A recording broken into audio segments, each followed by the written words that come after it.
they're at it again. And how? So the first thing I'm going to do is repair this bugaboo. Said say hi last week. I forgot to tell you. Oh.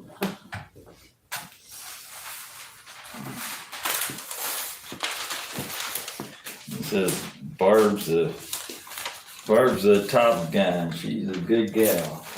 Put up with John and Sparky.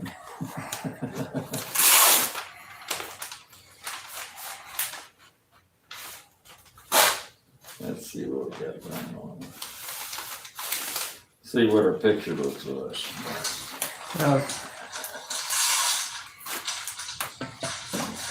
It's working.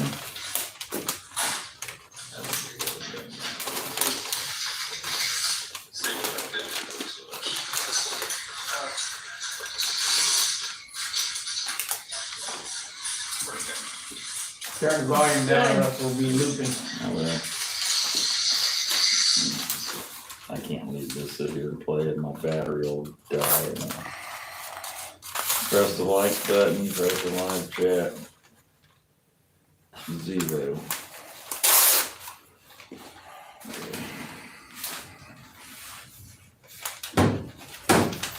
That's why your battery dies so quick, because of all the videos you watch. Yeah, probably, but it'll die sometimes overnight from nighttime till the morning and not even be on it. If I go to bed at 7, yeah, somebody's watching. They're Well, bored to I'm death. sleeping. They're checking me out.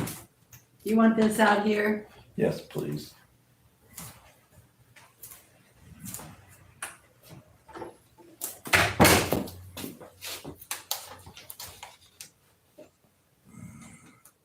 Let me show you a little trick. You want to take that off with fine line tape? No. It's just going to be I'm just covering that. It's just, we're not going to have any paint whatsoever get on there. Yeah, I know, but I just wondering. Okay, you see this piece of tape here has got a flag on it. It's bent backwards. That's to catch the overspray. See, I've got to repair this little spot right there. You don't want a hard line. Yeah, and I don't want a hard line. So, I gotta take the motor out. We're gonna put it on the stand, right? We can just use the... Yeah, how about when I paint the clear though? Oh, the clear will have to go on the stand. We got high humidity today, but I think I got a way around it. Retarder and light coats. Scary stuff. Yeah.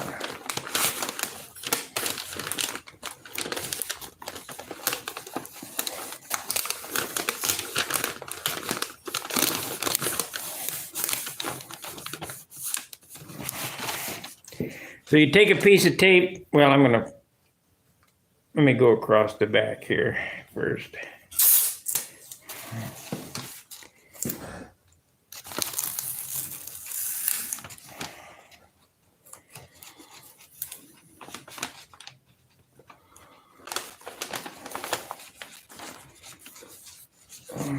Piece of paper.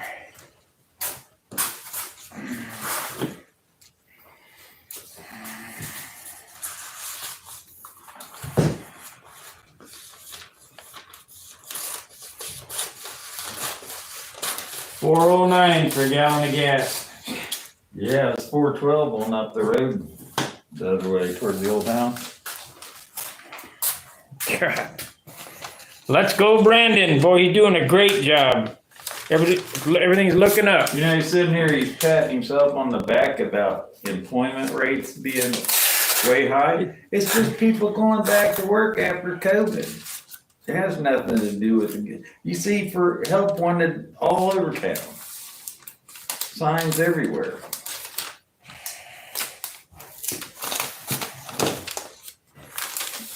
People are dying for work. I got a friend of mine that's in construction and sitting, I can't get any help. Nobody wants to work.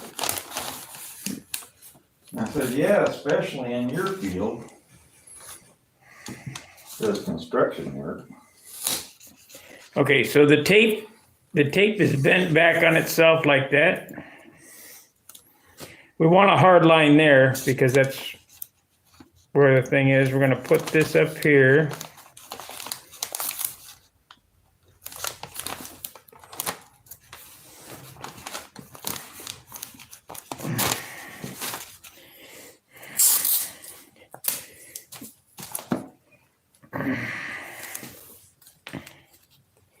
How to cheat.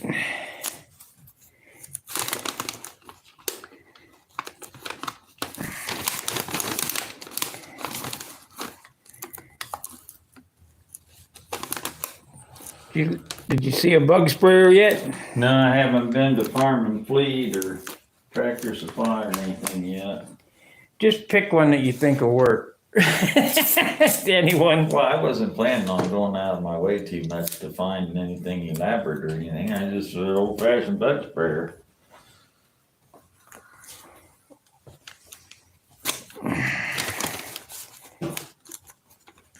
Somebody said something to me, oh, the lacquer might eat the seals out of it. So, Yeah, well, well- it only has to last long enough to put the paint on it. It's gonna go in the trash can anyway, because Brad's never gonna clean it out or anything. Just- Okay, so there we have that. Where's that towel? There's a couple of them laying right here somewhere under the tail leaf flame.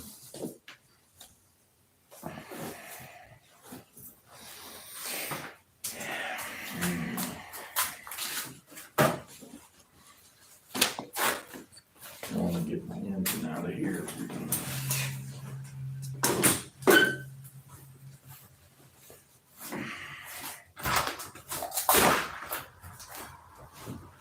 Sorry about that. I gotta put them sodas in the icebox. I got one in the car too.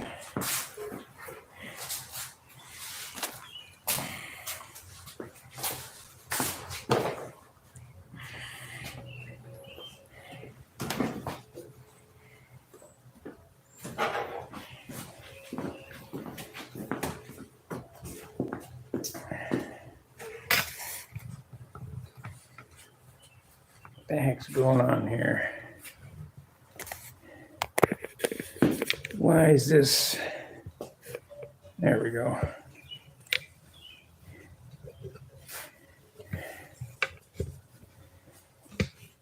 Supposed to be nice all next week.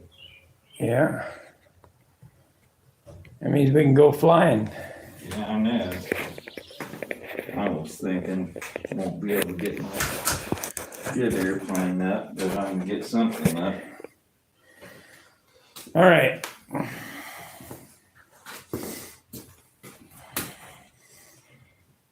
So,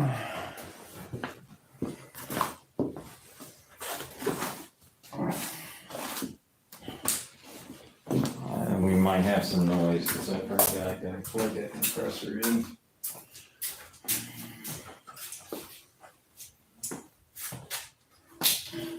there's no air in it.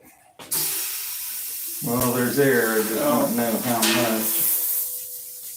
Should be enough. I'm only airbrushing. That's fine. Maybe I'll fit wrong. I will have to wait a minute, guys.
zoom in.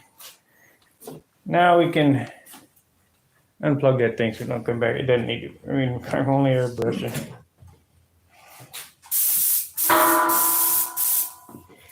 So light coats.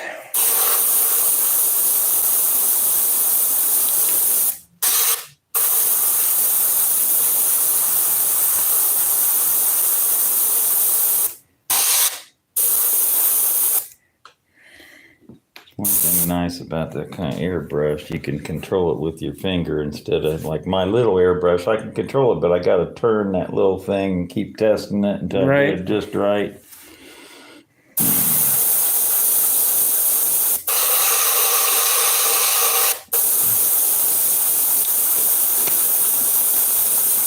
I'd like to get one of those, but I don't want to pay the price for it.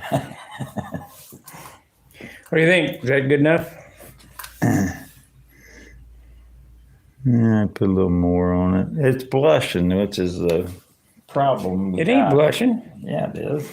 That right there is where it's wet. It's shiny. Out here is the overspray. Don't matter if it blushes. I'm not saying that. It's hard to say if you can still see a little white through it because of the blush, like, or the overspray or whatever. It's probably covered. I'd put another coat on, just to put another coat on.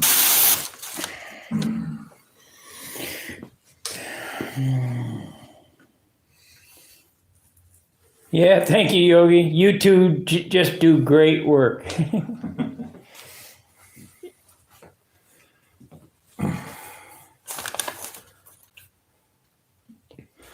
can go by Moore's Law. If enough is good, more is better, and too much is just right.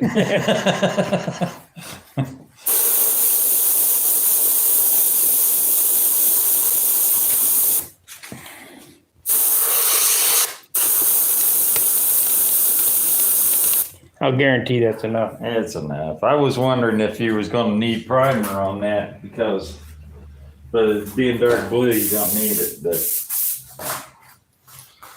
if it was red, you might have needed primer on it, or white on it. Yeah, I dusted white on there first. Okay, so that's the first thing fixed. And I'll put it up on the stand, on the foam pad there and paint the, I mean, it's, like I said, 2 days of taping, 2 minutes of painting, if 2 minutes.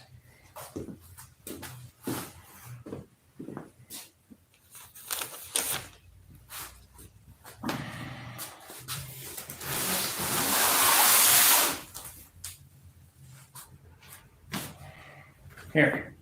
Well, one of them goes on that. We'll do the tail on this thing.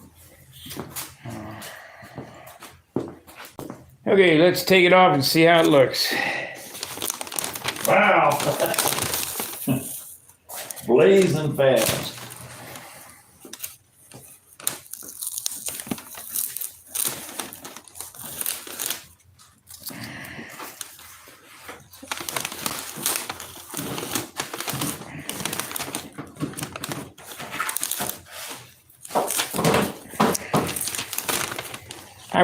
When I did that, I wasn't too concerned. I just wanted to get, there was a lump on there, you know, so I wiped it real quick and hit it with alcohol, 91, and because this was fresh.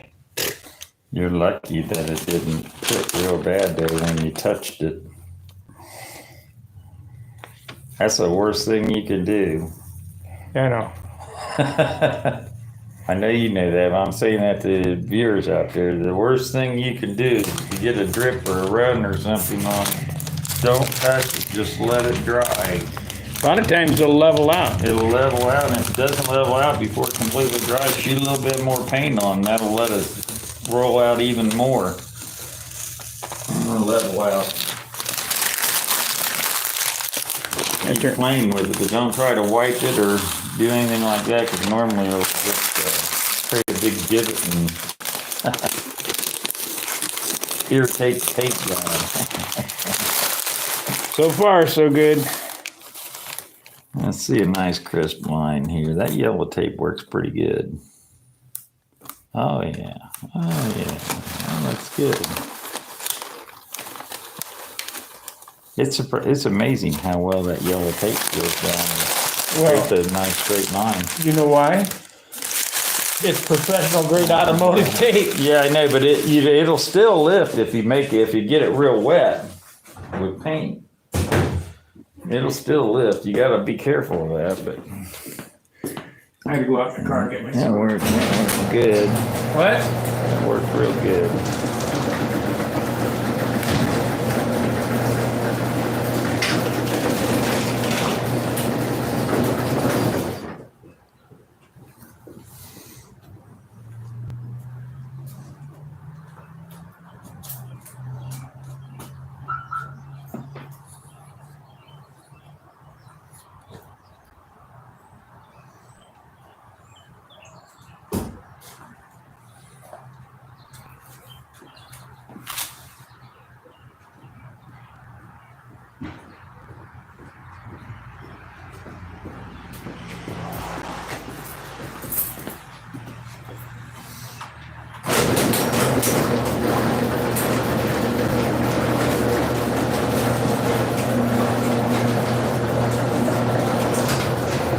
Always loved the white, red, and blue combination. Richard says it looks fantastic. Thank you very much. Okay, let's do the back stripes.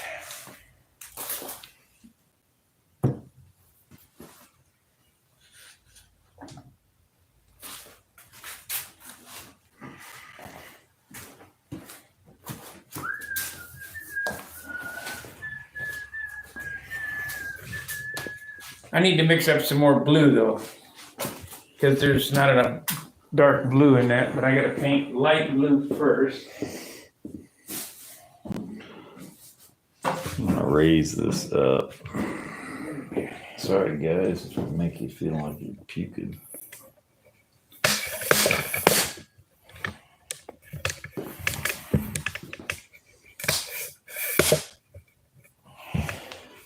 Puke cam.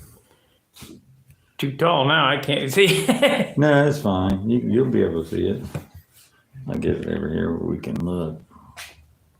Let's see here. Which side you gonna paint from? That side over there?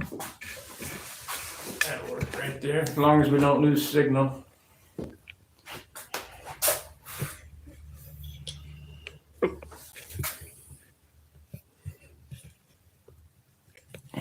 Good right there. About halfway on the fuselage there is about center of the screen.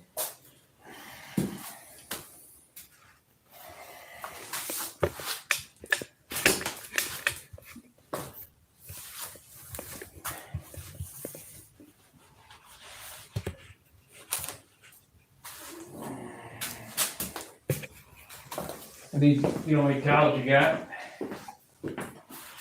There's a red one right there and a orange.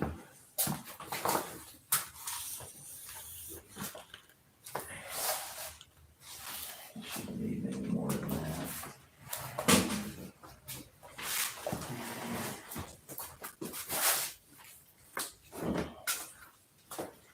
The paint and blowing it away from everything. So.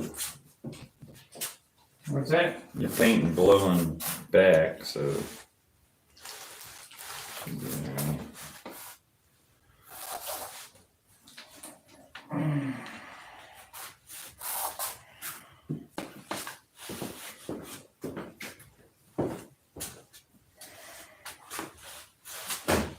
And if I ever have to repair that light blue stripe, I'll have to repaint the whole thing.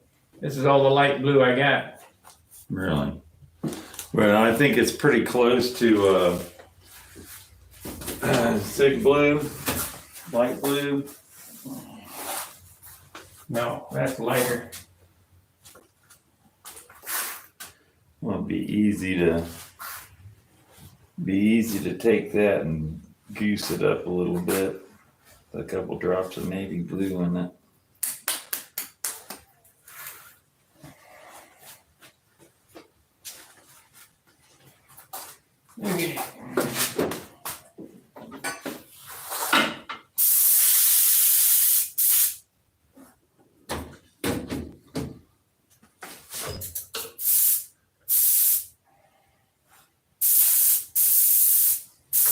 How much air pressure you got coming out of there? 60 pounds. At the compressor.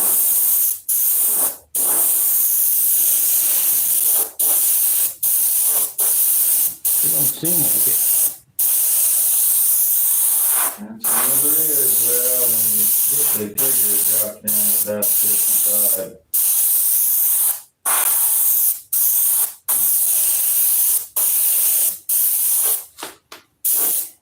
Oh, crap. Oh, well.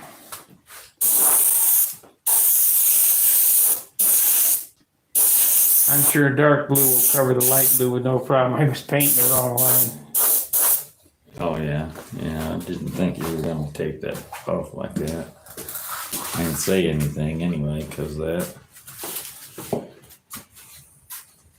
The outside stripe is the light blue.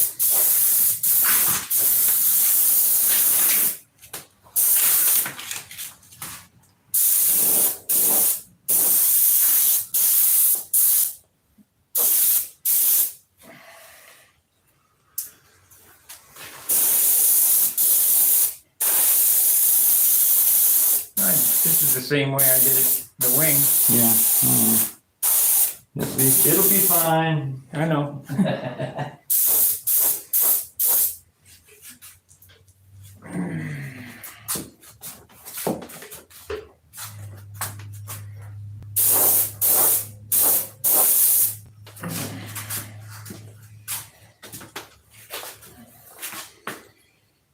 That put off my pinstriping until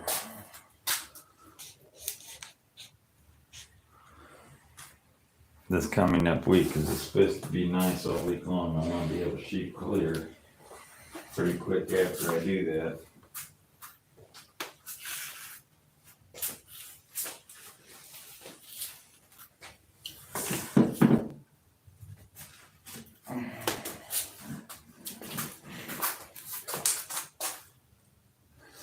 I think you need to hit that a little bit more.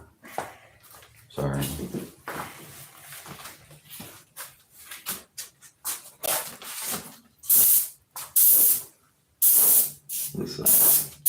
This side is good.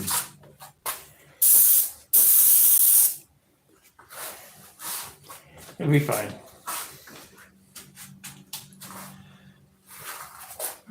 Okay, let's flip her over. What size washer is this? This is number 6? Yeah, it's a big washer. Because number 4s aren't that. Number 4s just look like the regular washers that we get in fender washers. Right. How do I know? Because I've been looking for them. Flip it over. Your hands are clean compared to mine. I just washed my hands right before you got here.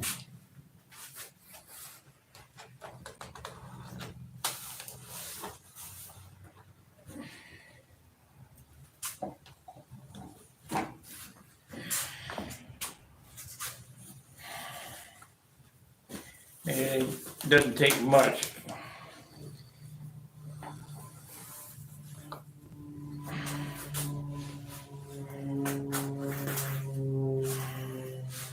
There's that low flying mid muffler airplane.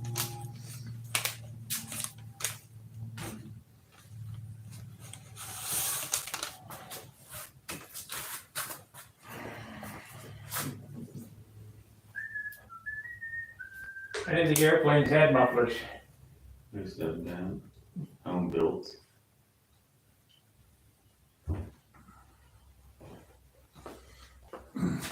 Some of them are just really loud. Some of them older kind.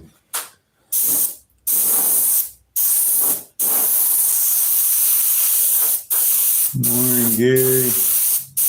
Gary Sinclair. Yeah.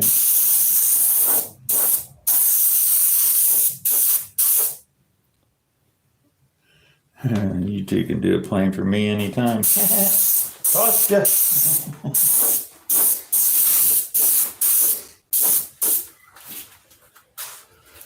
Yeah, a lot of work. Probably more than what you want to say. Let me buy.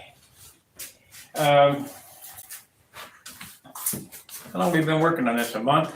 A month about, yeah.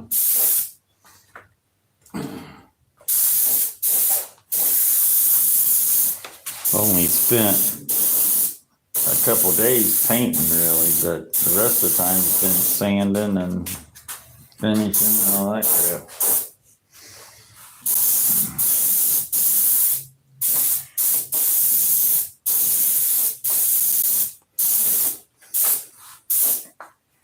Looks like I got it.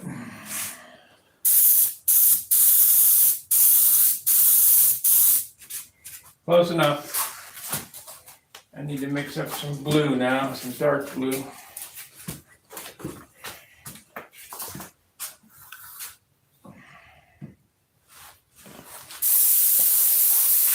And learn from this stuff, and you can do this stuff yourself because it's not rocket science.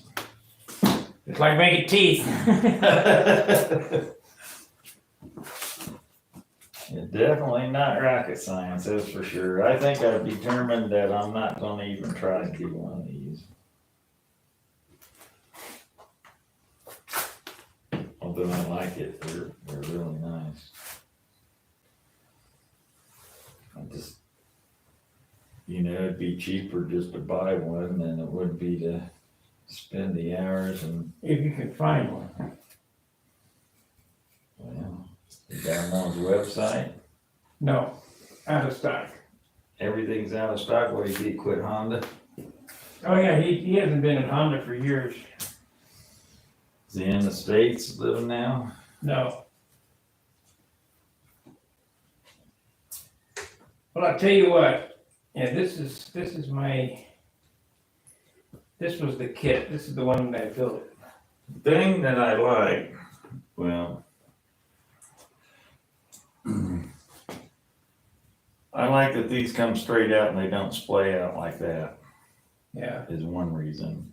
I like this adjustable up and down, whereas the hard point handles, you can't do that. You gotta change holes. Yeah. And I like the cable because you can adjust neutral real easy. Whereas with solid, or hard point handles, you gotta replace clips and all that crap. So you gotta carry a bunch of clips around. You want to try that? I mean, But, I think that's the handle that I don't fly with. But if you want to try it, you can try it. but in my past experience, cable handles seem a little springy. Yeah, that one won't.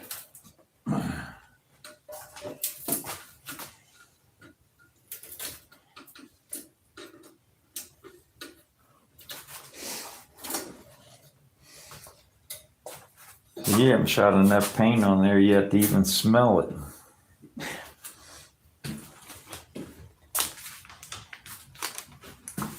Yeah.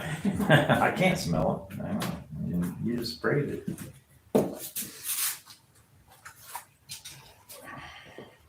I can use this little dipper here, right? Yeah.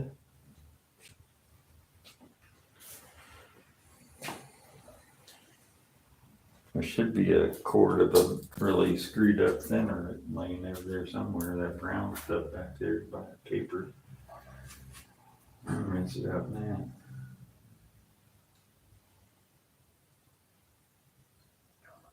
I'd hate to try to pour that cord in that little I used to have a whole box of those little dippers, and that half of them they were made for painting. They had the hole in the bottom of it where you could do the drip test, the viscosity. viscosity test. And I don't know what happened to them, but I had a whole shoebox, Okay, probably 50 of them in it, give me some paper towels. So all different sizes and shapes.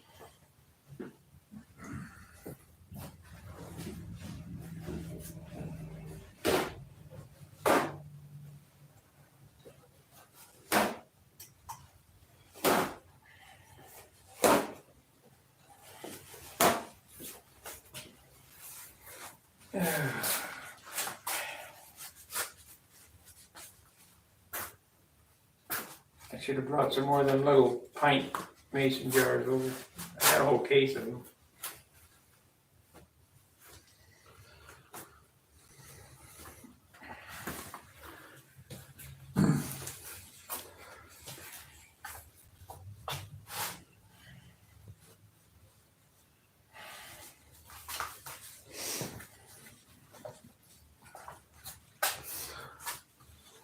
remember what Barb said. She was pricing quart mason jars the other day. I can't remember what she said they were. $40 probably. No, I don't think it was that. Let me ask her real quick. Hey, Barb.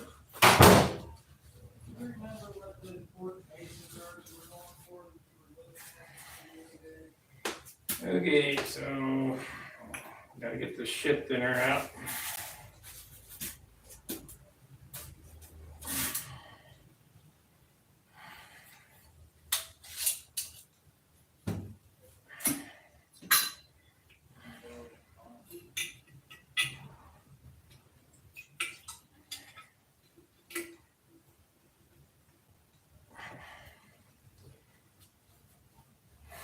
Well, I appreciate you guys spending your Saturday with us. I know it's boring.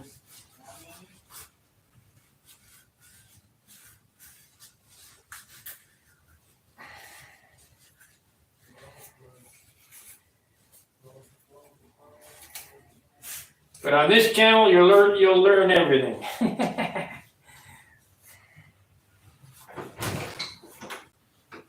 She said 1078 for 12 quart bowl mason jars. Where?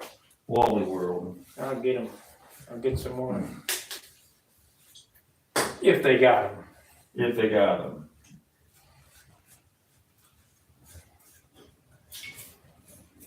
I mean, I don't know how many we got. We don't have, but maybe. We got lots of them. Well, we got other ones, but I mean, actual ball mason jars. I think we got 4. We probably got half, 8 of them maybe. And then we got pickle jars and all that kind of stuff, which are nice. I like them little jars I bought for mixing. These little ones, and if you save all your like pimento jars and stuff like that, which are like those little teeny ball jars. What's nice about them little ball jars is their universal lid. Yeah, the lids fit on these jars here. You don't have to get the wide mouth jars. I mean, they're nice, but you don't really need that big of a. That's good if you're canning stuff and you got something thick you gotta put in them, but you really don't need it for this stuff. But we save all the pickle jars, pepper jars, olive jars. Hot sauce. Yeah.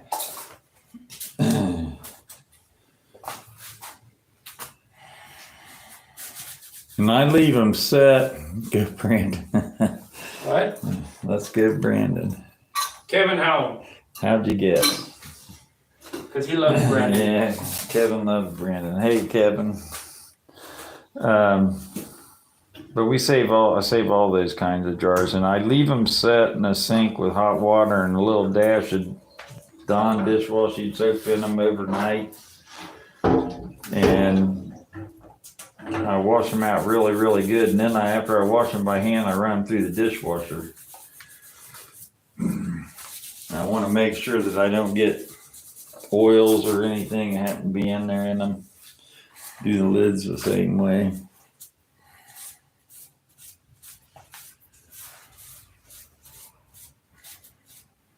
Man, this dinner's hot. Yeah. That's some good stuff there now. It's work dinner. You're actually using that in the paint you're spraying, are you? No. You're not? That thinner in the Yeah. paint? No. At work? Oh, no, they don't use it. It's just for this gun Just for cleanup. cleaning? Yeah, they spray enamel at work. They got a gun cleaner? Right there. No, I mean it runs fluid through it. No. Okay. Those are now- nice, but they're not everything that they're cut up to be. But once the stuff starts getting dirty, then you're just running dirty thinner constantly through your cut. good to get the bulk out of it and then do a hand cleaning.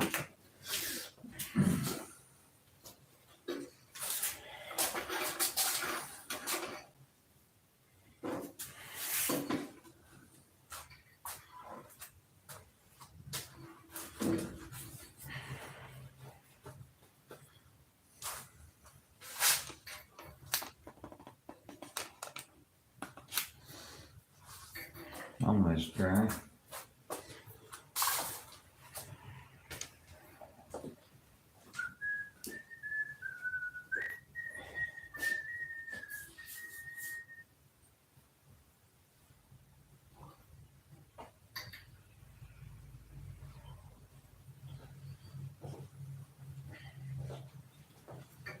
This doggone rain's been irritating me to death. It's global warming. It's grass growing stuff. Here in the spring, it's like you gotta cut the grass every 3 days.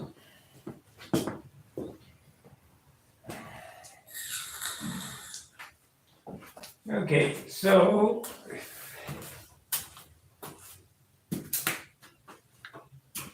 I guess we'll tape this before I use my thumb on that. Where's the yellow tape? There you go. What kind of aluminum you got at work? I don't know. Kind of thick stuff? How thick? 1.5 inch. No. I can order it, but Oh, I can go down here to the scrapyard and get it cheaper than probably what you can order it and get it. That'd be considered new. Don't need that. Go down here to the recycling place and, well, you were down there, weren't you? yeah. And just find a chunk that'll work.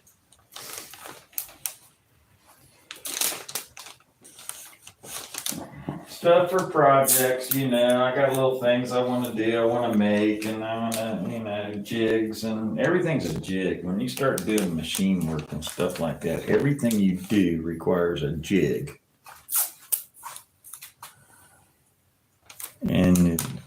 And steel isn't the way to go, because it's just hard on tooling and everything else. And aluminum, inexpensive, light, easy to machine, just can't beat it for the hobbyist.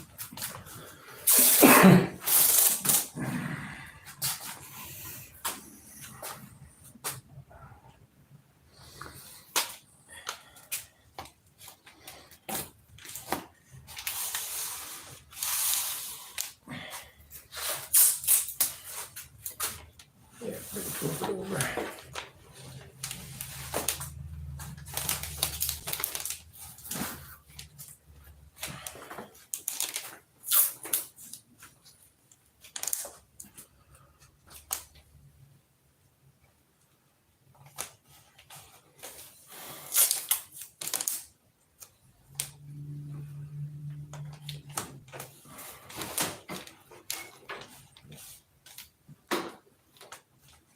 Okay.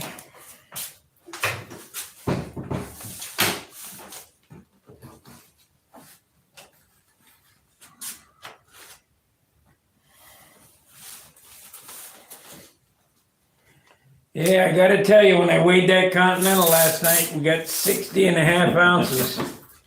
Yes. Yeah, it's pretty nice. You can really tell on that airplane when you pick it up what it weighs. That's what most airplanes that size weigh without the engine and pipe in it. And tank.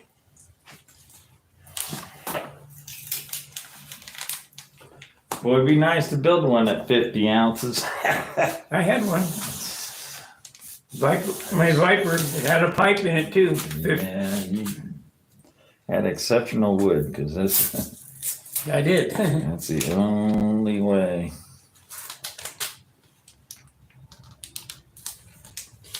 Had a PA65 on a pipe. I cheated a lot though. The finish wasn't much. I mean, it was gray. Oh, you painted the primer and then cleared the primer? No, I use gray. You use gray. That's easy. That's the easy, good finish. If you can do a military finish like that, that's nice. But they look sort of blah. Yeah, it's on the video that Wendy took at the Nats. 50 ounces, that's what it was. The Viper. Yeah. That's a smaller plane too. It was 50. Wasn't it 56 ounce? 58. Wingspan 58.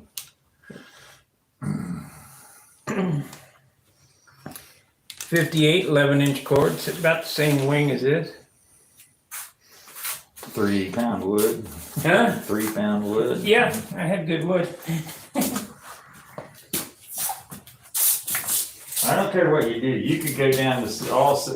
I got an airplane downstairs. It's all 16-inch wood.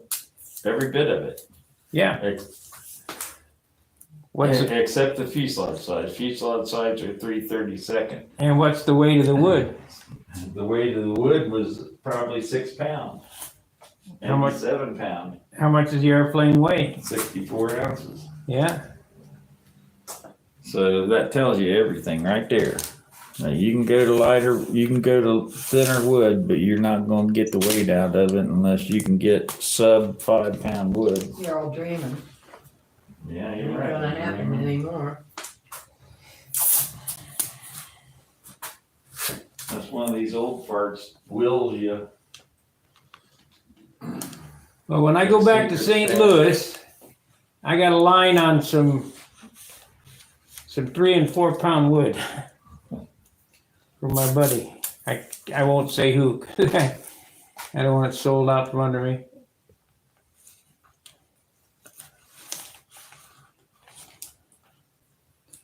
Yeah, 46 on the Nobler. Boy, that's a lot of motor for a Nobler. Yeah, too heavy in the nose.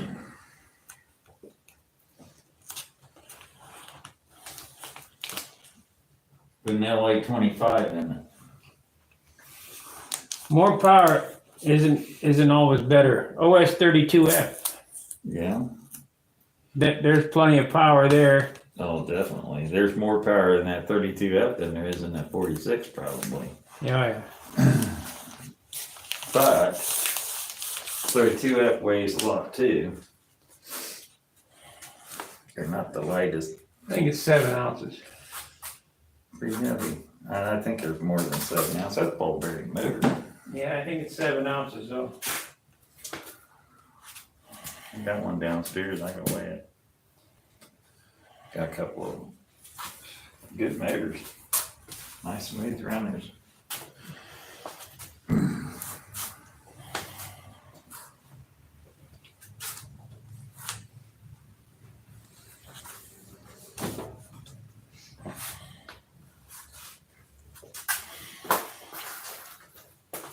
Paul Kobe said that his new Sig Super Chipmunk came in at 53 ounces. Yeah. LA 40 in it. I said, Monaco. no, I think he tried painting. Tried his hand at painting, but he's got a 10-ounce finish on it. I said, Paul, there's no reason you got a 10-ounce finish on the Super Chipmunk. Nope. He says, well, I'm trying. I said, well, that's all that matters. You're trying. I said, you got to stand closer to the sandpaper. Less paint.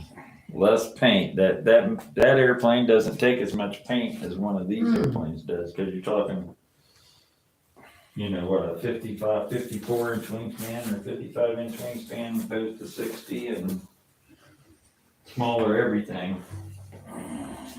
Smaller stab, smaller fuselage, smaller everything, so it doesn't take. You know where I screwed up on the 50-ounce Viper?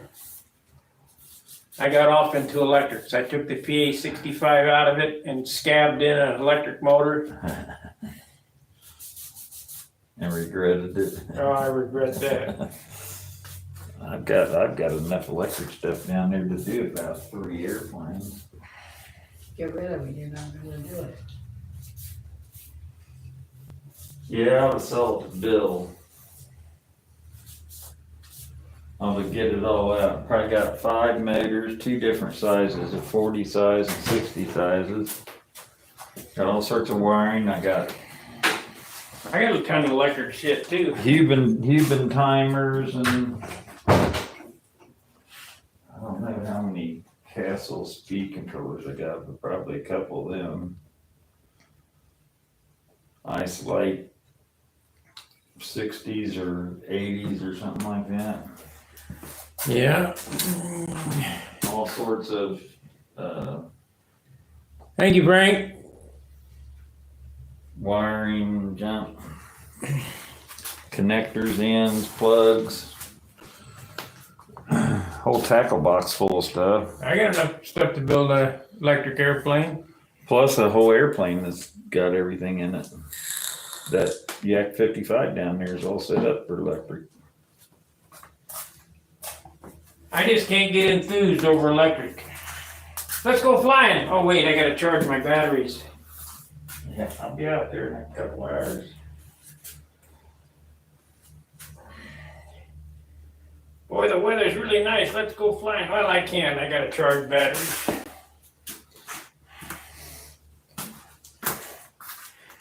Okay, here goes. I don't think it'd do anything if they actually flew one in the rain, but it might let that magic smoke out of it.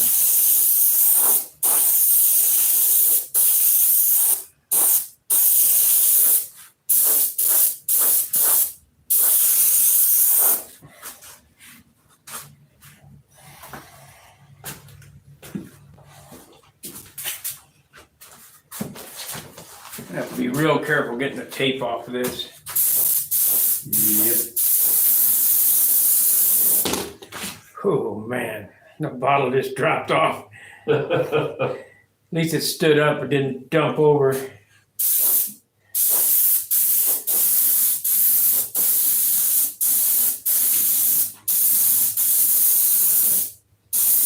I like my top loader Iwata brushes, but they're for fine art. They're not, if I was going to paint a picture on this. Yeah, I'm wondering how long those little plastic bottles are gonna hold up. They've had paint in them and they're fine. Yeah, I know, they're not melting. Okay, flip this over.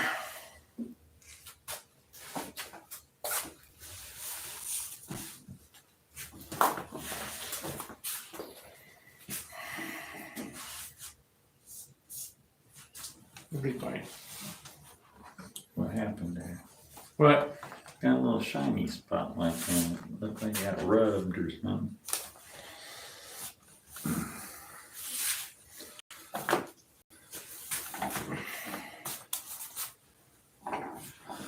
Won't hurt anything, but just something that I thought of. Get that big rat off there.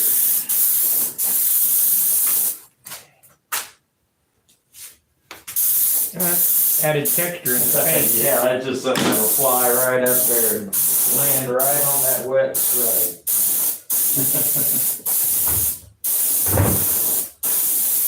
Well, see, when you're painting with this airbrush, you're not really painting it wet. It's just. Yeah, I know. That's one thing sort of bad about those things.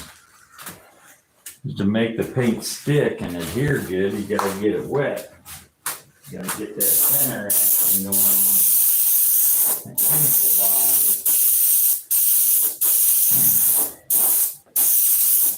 The only thing about this paint is that it's a chemical bond paint, not really a mechanical bond paint.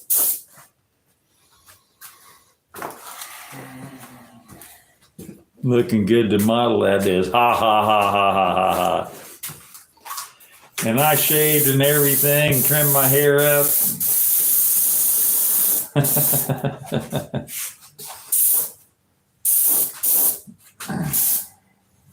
think I got it. Well, that was hard. 2 days taping, 5 minutes painting. Might have to take my wheel spats up and paint them up.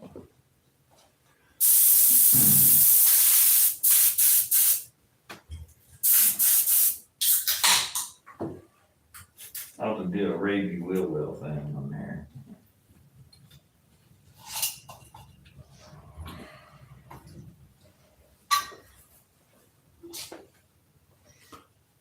I might have some forest green paint or something that I could tone down, put in some white to make it an OD.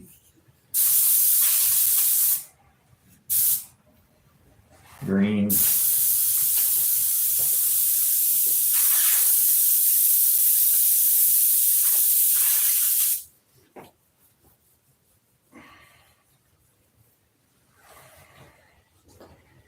There was Q-tips up here, right?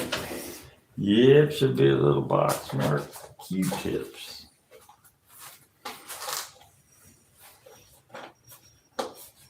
Man, I wish we could get these wheels. So they could make them things again.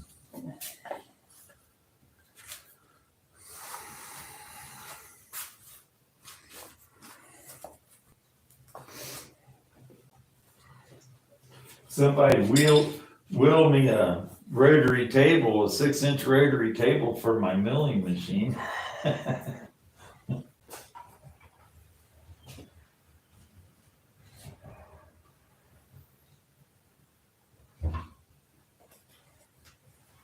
Between the lathe and the rotary table, you could make all them little cutouts in there, and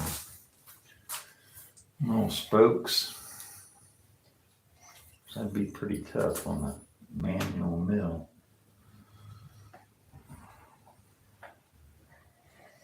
Somebody with a CNC. Zip them things right out. At the speed rates and everything, man, I was watching a machining movie the other day, and they had wasn't Inconel, it was stainless, I think is what they were cutting, but they were hogging a 1/2 inch deep cut on a round piece, must have been 2 foot in diameter. And man, chips just a flying everywhere. There's a guy on YouTube, I don't know the name of the channel, but he buys big machines, and he bought a surface mill that would turn a thing like that. It's about 10 foot high or 15 foot. This thing's huge. You can stand on the table and still can't touch it top. The Titans, the CNC. No, that's not that guy. There's another guy that he's in I subscribe to his channel, but I can't remember the name of that channel. But he buys at auction big machines, and he moves them. Reworks them and stuff, rebuilds them. Yeah, I did that shit stuff for a while. I was a rigger. But they were turning a 24-inch mill bit. There was so much horsepower, We moved the lathe. Well, it was a lathe or a mill. So you could set it up as a mill or you could set it up as a lathe. And it was blue, like my little lathe down in the basement, same color, blue and everything. And this thing was huge. It had a chuck on it that was like 15 foot across from one side of that chuck and the other. Somebody said they turned a space shuttle fuel tanks on it at one point in time. Now, I don't know whether that's true or not, but this thing was huge, man. The biggest chuck you ever seen in your life. You got lucky on the bottle drop. Yeah, I know.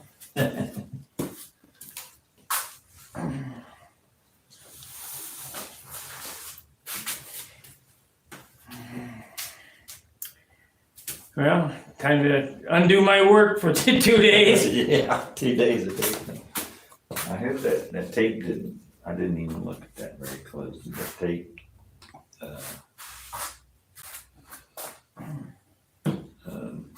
pull in. That'll be fine.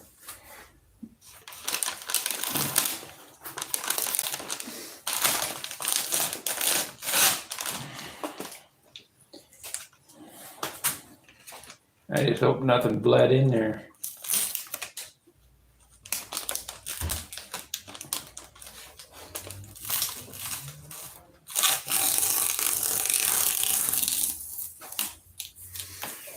Well, you're off to a good start there. Didn't pull it. Blew up, did it? Light blue? No. Not yet. Been pretty lucky on this airplane, really. Yeah, considering what it went through. You know, my biggest worry was getting all that prickly stuff off that. And that's what concerned me the most was, you know, somehow got to get that out of there, get it off of it.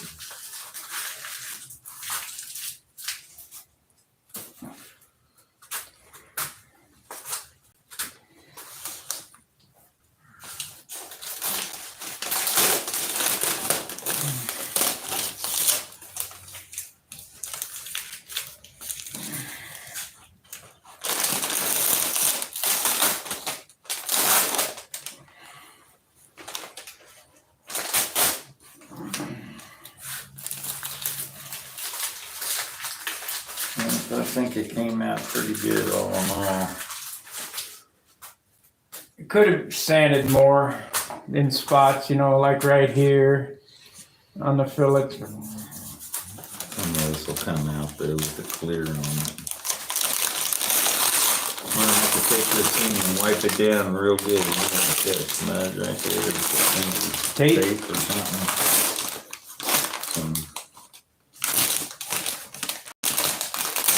All in it.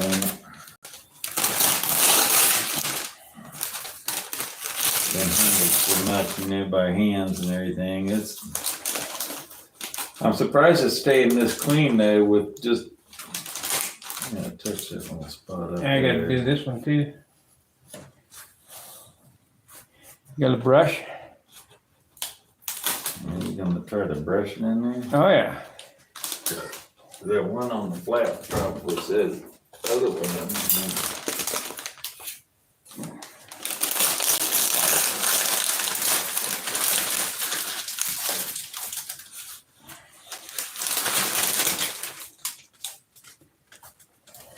Oh yeah, you got a brush. I'll use some straight white. No thinner. No thinner. No thinner.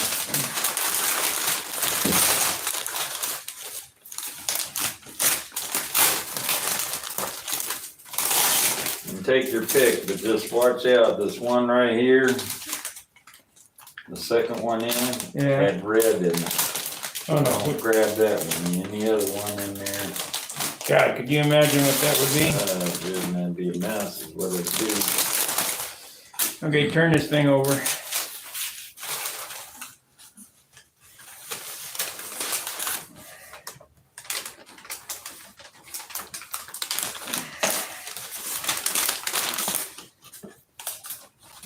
I got the clean hands. Oh man. He's got blue paint and stuff on his. A little spot right there. That's the only spot so far. I think alcohol will get that out. I know we'll get it I'm on. not panic.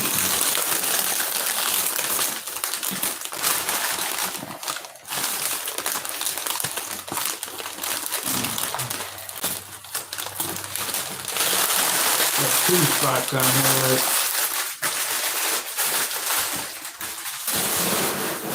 Get some alcohol on a Q-tip.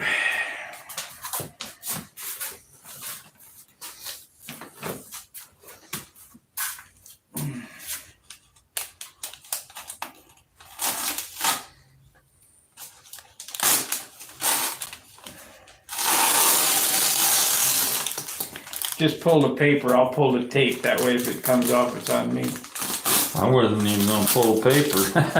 That's double tape, so.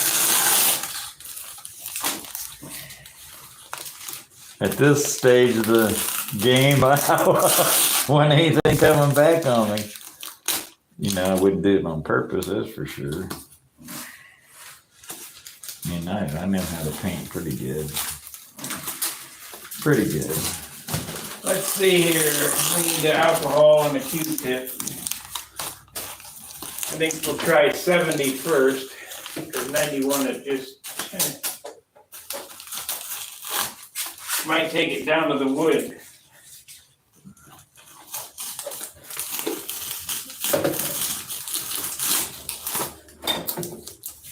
There is no paint on this airplane to speak of, guys.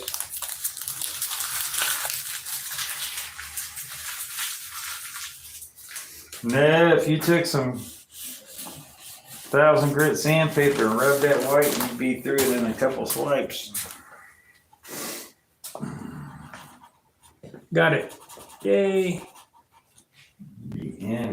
No paint. What? No paint on heart at all. Hey, Jimbo. I'll tell Barb's inside right now. I'll tell her you said hi. Did you watch my teeth making videos? I got molds. I can make teeth tonight. I don't know what that shiny spot is. Yeah, did you see that? It looked like something touched it or something, but it will disappear. That's what I saw was that shiny spot. Maybe you're gonna have to go over this and clear this again. Get out your credit card, start carding.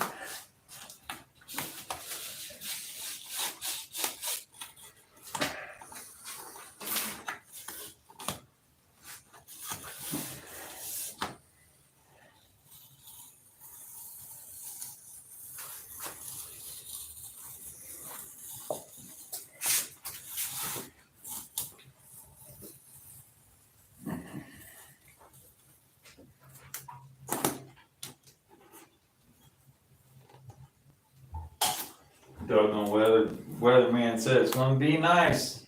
Yeah, it's nice, all right. All last week they said it's gonna be nice Friday, Saturday, and Sunday this week. Yeah, I heard that too. They lied.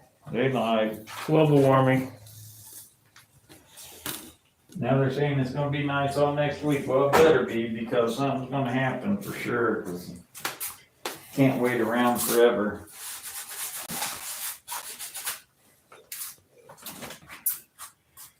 Let's see.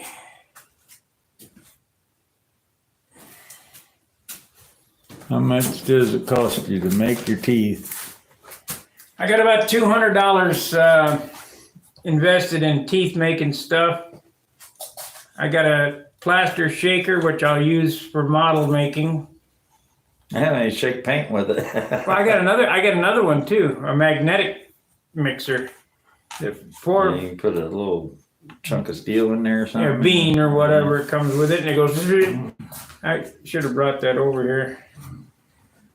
That's what I hit buy, and discovered that ain't gonna work. That'd be good for all them old cig bottles that you guys been sitting around for 50 years and all the pigments down in the bottom of it.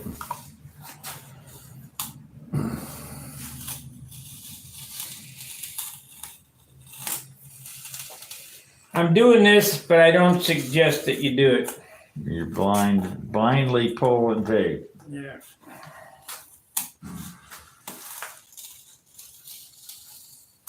Definitely not a suggestion.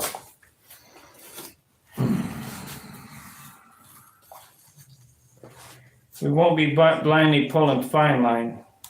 No. Need to get this thing up so we can read on this thing.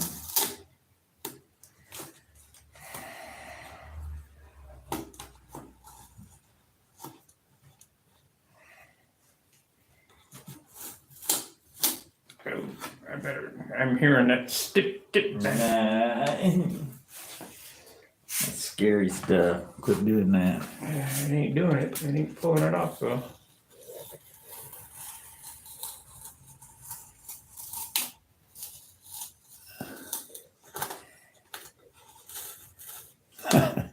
Jim said, I did watch your teeth performance. I did a lot of gagging. They don't taste bad. It tastes like mint. Yeah, it's a mental thing. A lot of that stuff is mental. I'll tell you what, those guys got to be on top of it though, because you got 30 seconds to mix and 1 minute to load, and it better be in the mouth. Yeah, if you ever use plaster of Paris, that stuff is just like plaster of Paris. It gets hot and man, it just goes off. Right when you least expect it.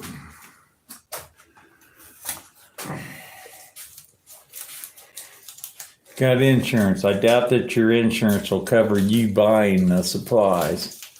They sort of frown upon that kind of stuff. Yeah, they want you to spend $5,000. Yeah, at the dentist's office, and then they don't cover it.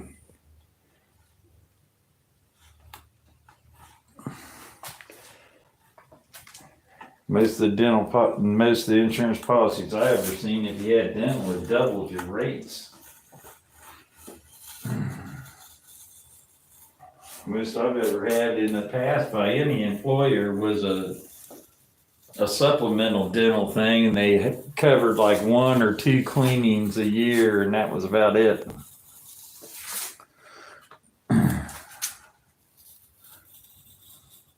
Unless you're fortunate enough to work for some place that gave you some good coverage, like Generous Motors or one of them. Ooh, now the scary part. Turn on that corner.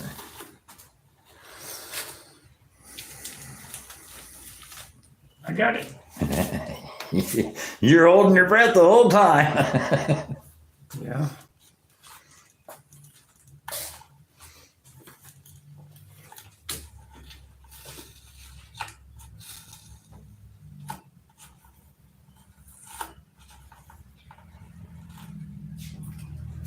Okay.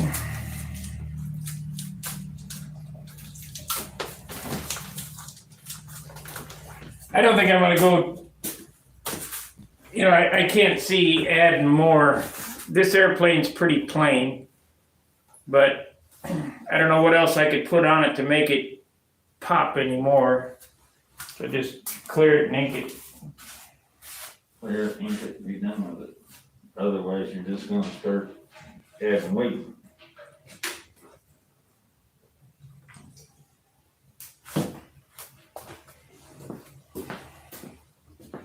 What happened here? So I said, I don't operate that thing, so.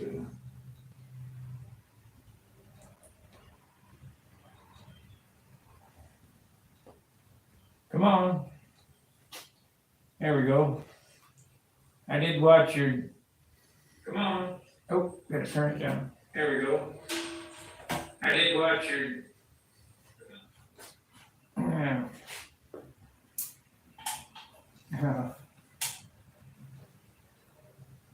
You've got insurance, yeah? I don't have insurance, so I gotta do it myself. I didn't have insurance when I had mine made the first time, and that was $6,000, almost $7,000.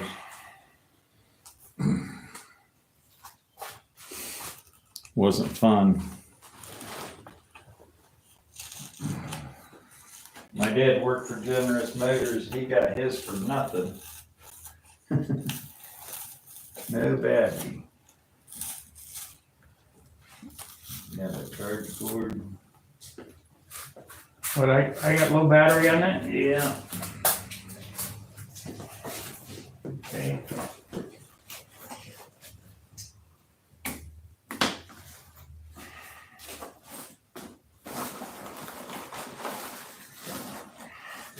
Thought I brought a good high power.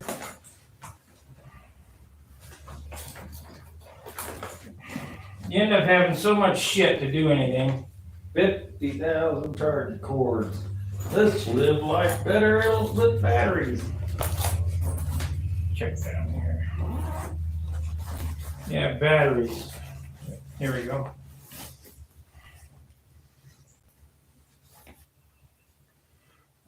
Wrong one. Gotta have wrong one.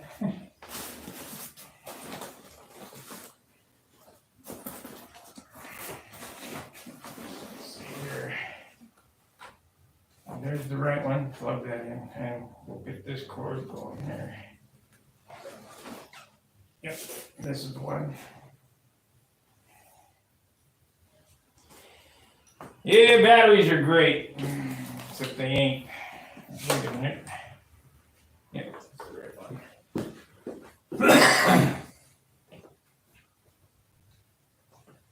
All right.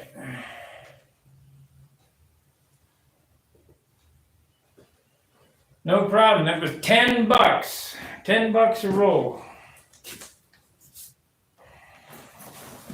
I paid as much as $18 a roll for that stuff.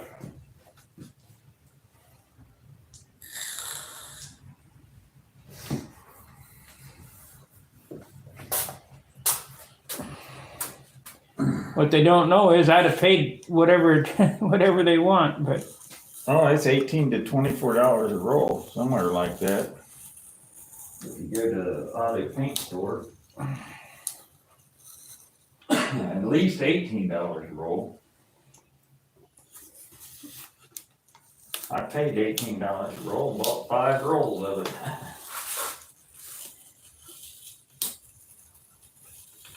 You don't waste it. and that other stuff we tried that it's no good. Chinesium stuff. Yeah, the one where you get 10 rolls for $10. Yeah. But it was worth a try. Tom Morris wanted me to buy that Great Plains Red. Yeah, that's not any good either. So I bought, I don't know, 10 rolls or whatever. This stuff right here is what he's talking about, this Chinesium stuff. It's a real pale see-through blue color. And it's not bad as far as the way it feels and stuff, and it's got pretty good stickum on it, but it leaves glue back behind it real bad. And it pays to buy 3M product. Yep. Stuff right there. Chinesium. It turns good. It operates correctly. It just leaves residue. And nothing like shooting your clear on only to find out that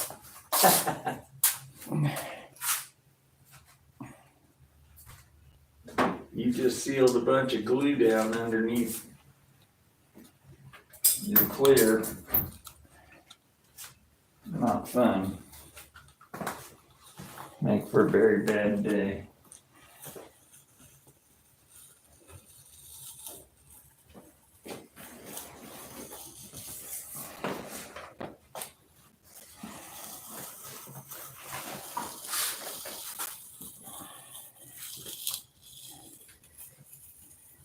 We're still at 54 ounces on this airplane.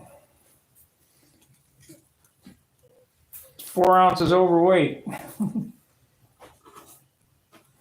I made a mistake by electrifying that Viper, that 50-ounce Viper. God. Yeah, you kick yourself in the butt for doing that, eh? Yep, I had plenty of power with a PA-65. I don't know. Well, yeah, I guess. It flew pretty good. Okay, flip it over.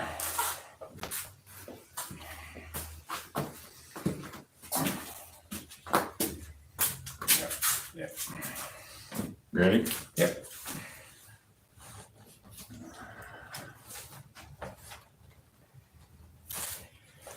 Get the yellow off, then I got the hard part to do. Yeah, the hold your breath part. Yep. How long's that been on there? All week. I think since Monday. I started taping Monday, finished Wednesday.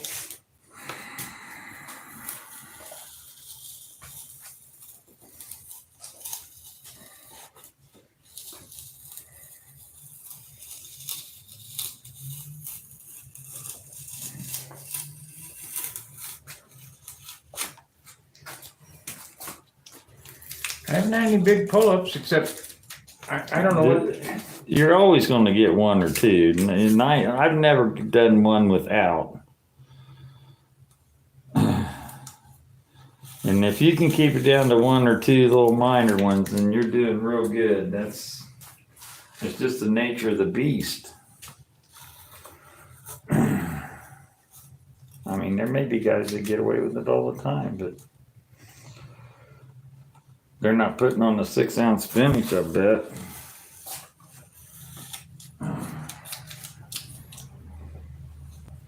Now, if you put enough paint on it and get it wet, that's a problem.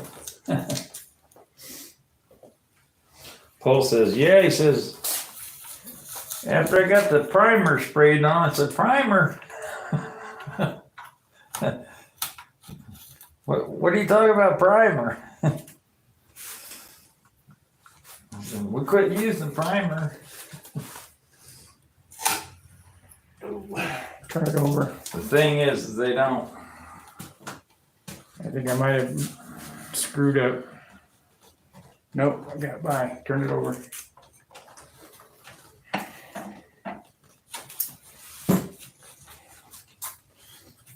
And don't pull blind.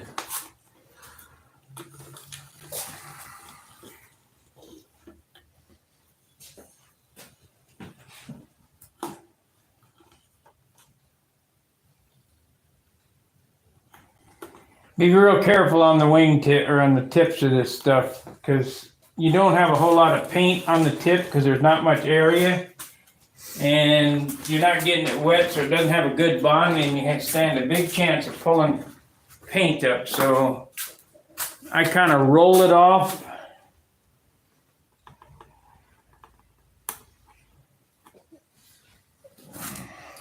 It goes for any narrow surface. The trailing edge of the stab and leading and trailing edges of the elevators and flaps, trailing edge of the wing, anything that's, a half an inch or less thickness. I mean, that's where all my pull-ups happen. 90% of my pull-ups are right on the edge, the back edge of the wing, stab elevators, flaps, which it also makes it a little harder to repair too, because you almost inevitably go down to the bare wood and then you got to build it up. And we'll show you a spot that I'm going to work on touching up. But you can't hold it against me, Jim.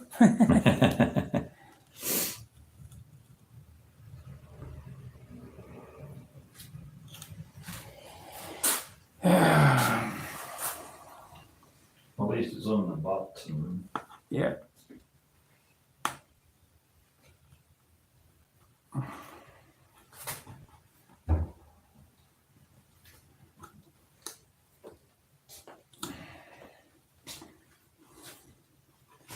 Can't get this line started. Oh well, we'll turn it over and see if it starts and ends on the other side. Center line.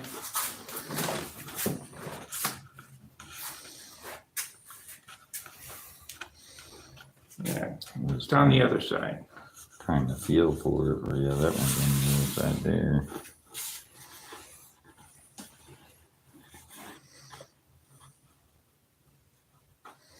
I'll get it.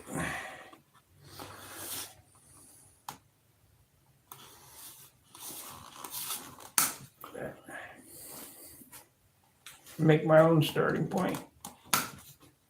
Well, we just turned over and you get it on the bottom.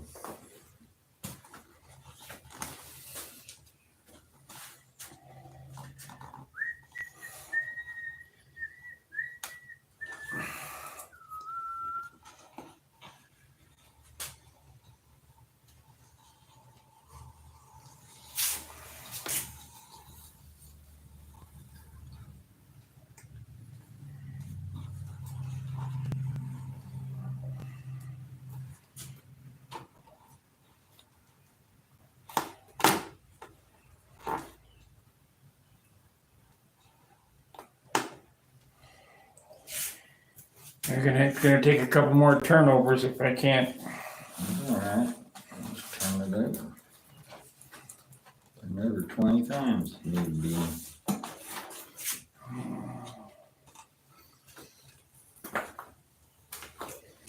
That's the name of the game. There's a super chat. RC Fred. Thank you, Fred. $20. If at any time you're watching one of my uploads, it doesn't happen on it. I figured it out. It doesn't happen on live streams. It only happens on the videos that I uploaded, like the silk span videos and the how-tos that I voiced over. There's a button on the bottom of super thanks. If the video helps you, you can throw me a tip there.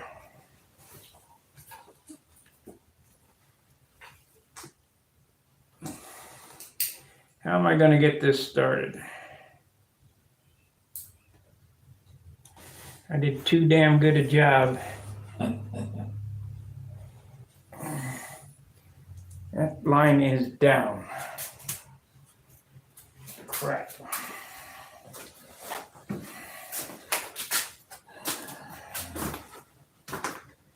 There's a start of one.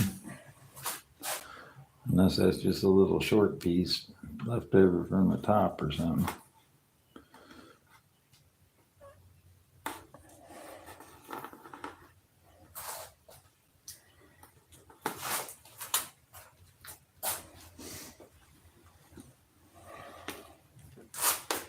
Okay, here's what we're going to do.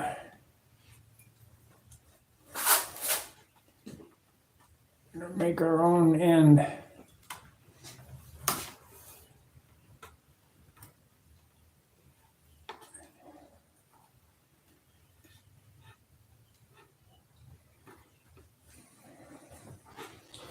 Okay. Be careful, guys, when you're doing that stuff for the simple fact that you can dig a gouge in it real easy.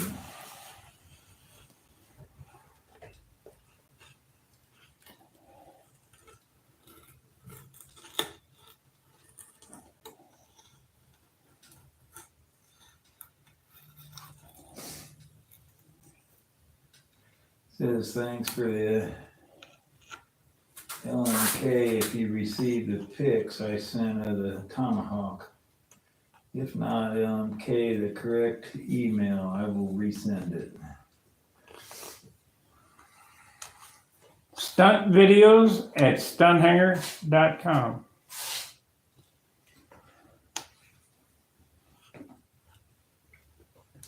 If you go to the About page of this channel, I believe my email's in there, or you go on Stunt Hanger and just click my name, you can send it to my other address.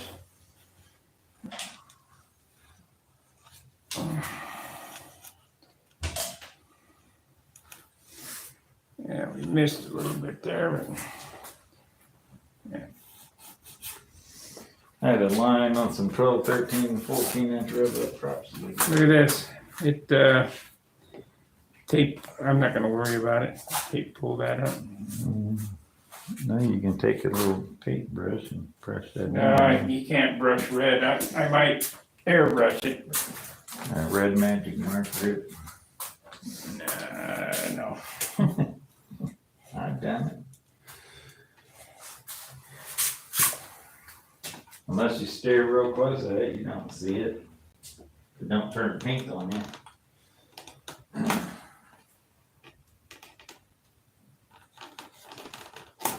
Or you get real anal with it and take that off and paint it. That's what I'm going to do. We'll just do like I did on the nose. Just splits it. Mm-hmm.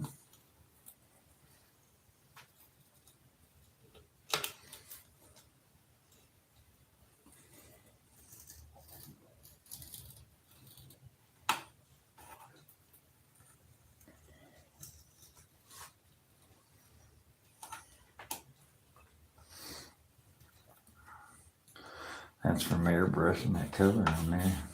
Yeah. There's no paint on it. No, not wet.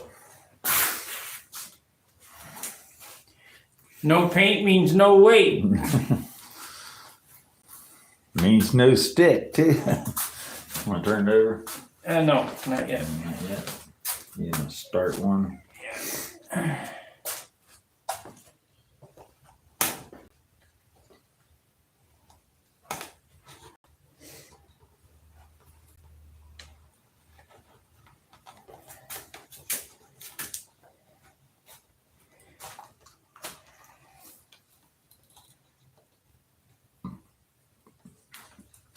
Ooh. That could Making funny noises. No, it could have been a problem there. I'm looking at. It'll be fine once the clear gets on it. But Yeah. see, it's. Yeah.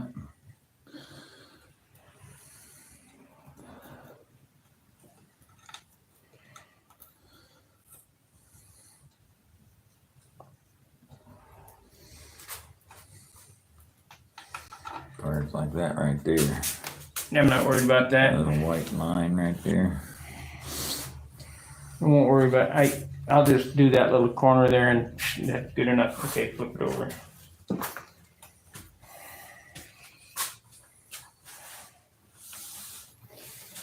We'll go over this real good before you shoot any clear on it.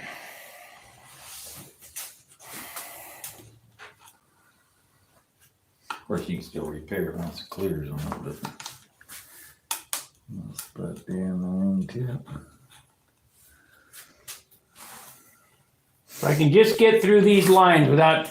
I want to know how these guys see all these little teeny boo-boos. They got a 68 or 70-inch TV screen and got that thing on super expand and it's sitting right on top of the TV set because I can't see that stuff on my laptop. They can't. Well, they sure know it's there.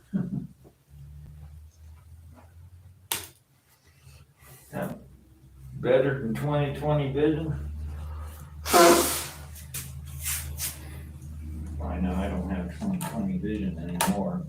I need to get me a set of those super magnifiers, but the most I can find are You got to order them online. 3x or something like that, or whatever it is they go by. I got it 10 times.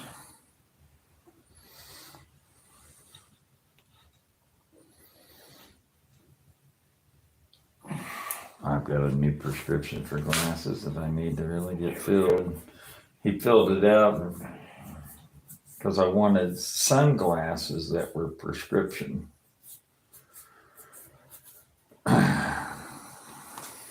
$50 he charged me to write a prescription, my eye doctor, and that was during the visit.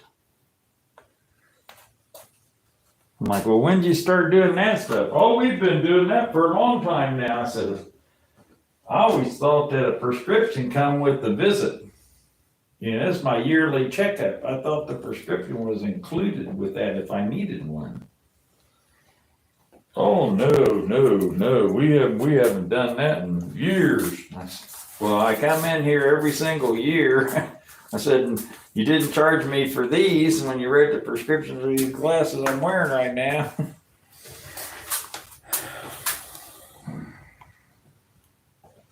It's all a scam. It's all game. How to make you part with your money. Well, that's the reason why I'm making my own teeth. I mean, that was just such a scam. Well, we can make you this, and I'd let them. We can make you this set for $350. Okay, I'll go with that. Oh, but we can't guarantee those. You have to have these $1,200 ones. And you know damn well it's the same teeth. And if you really want the good ones, you can get these $3,000 ones. It's exactly what she was going on about. That's affordable dentures. I go, you know what? I made these teeth, and me and my buddy made these teeth, and I know what it takes. She said, I think you should make your own teeth. I think you're right. Walked out the door. Nothing better could be said. I wasn't unpleasant with her or anything. She was a tard, though. Gotta wear a mask. Well, you know that mask doesn't work. works to keep spit off of you. Yeah. All right, Steve, we'll see you later. Take care of business. Steve Berry said hi, looks good. Gotta run. Thank you, Steve. Catch you later. Well, we got Kevin, you're right. We're all getting older and everything's starting to wear out. Yeah, we're not gonna worry about it. I didn't need glasses until I turned diabetic and I was 50 years old. There's a problem in one of the turns there, but I'm not gonna worry about it. Paint, tape pull, Creep. creep.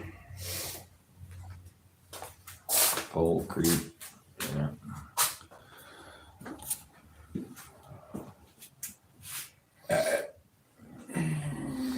Yeah, it'd be a tough one to fix too. Yeah, if you're worried about that, you're standing too damn close, Because you'd have Jim. to do both of them. You'd have to do the blue again and the red. Yeah. Or the line would look that wide. Yeah, I'm not gonna bother with it. Getting a couple little spots on these wingtips that I don't know. This one's a little wavy. Yeah, ain't worried about Doesn't that. quite touch in the corner. Huh? Doesn't touch in the corner. Whatever. That's the whole thing about checkerboards, and people don't realize checkerboards look great and everything, but for them to really look good, all these little intersections got to touch.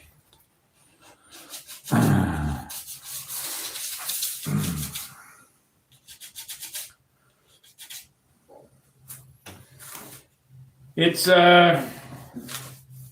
close enough.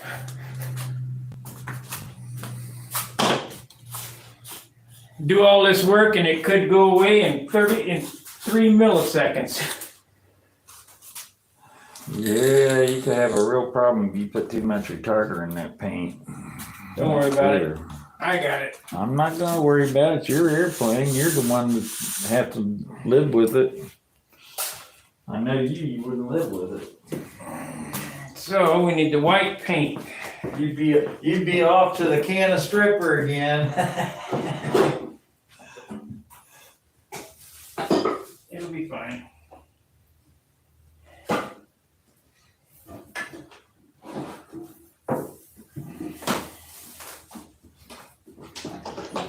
Now, here's the tip. I got a problem on the bottom flap.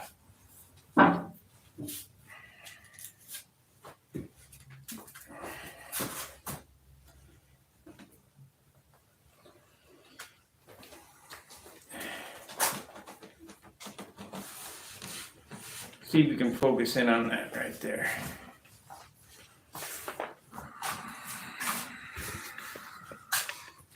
Where the tape peeled the paper up right down to the wood. That's the only spot on the airplane that's really bad. We got a little one here too. We'll doctor that up.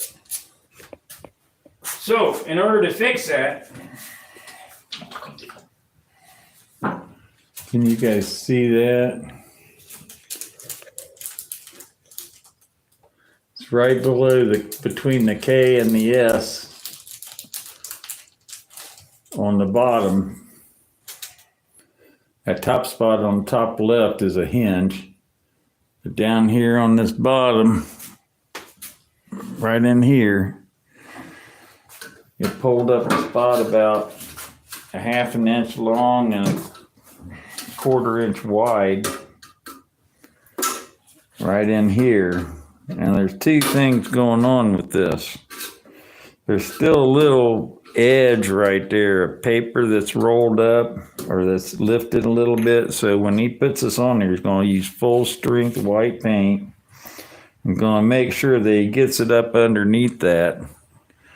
That'll glue that down, and then the rest of it, he'll just have to keep putting a layer on it, sand it, layer, sand it, sand layer. But he's going to use straight paint. It's not going to be thinned.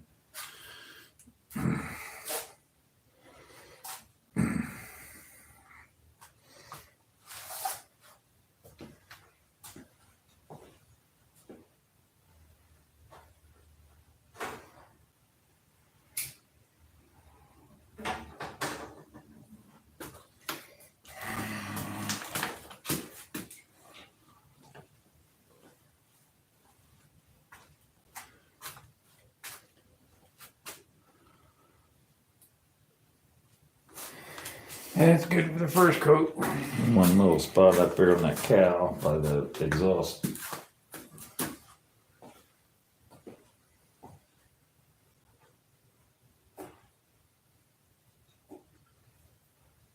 I don't know that I've seen any other spots besides those two.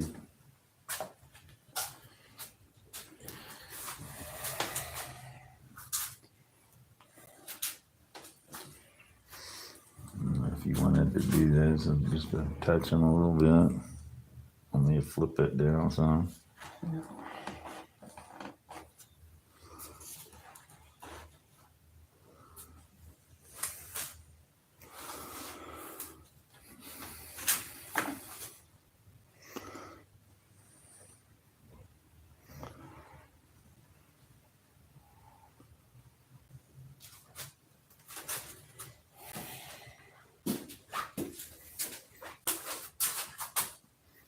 Get that done, I'll turn it over for you.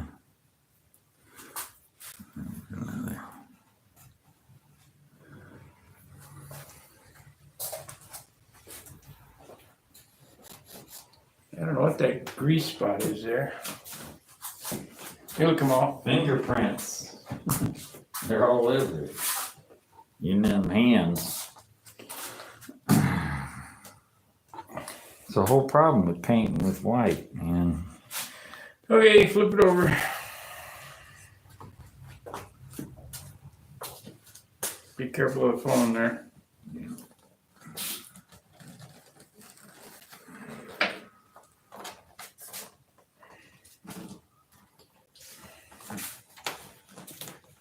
Gotta go back.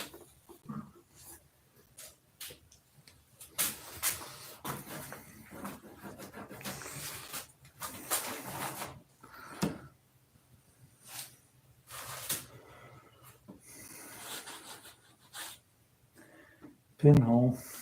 It'll be fine.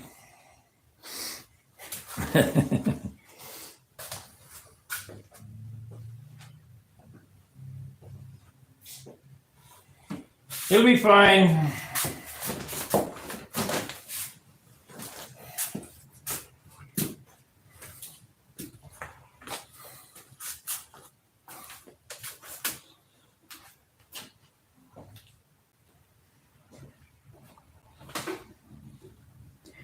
Little extra paint on these plywood hinges won't hurt.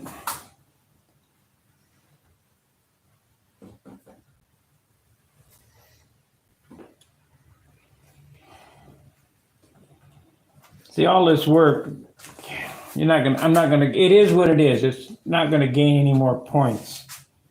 It's just a matter of how does it look.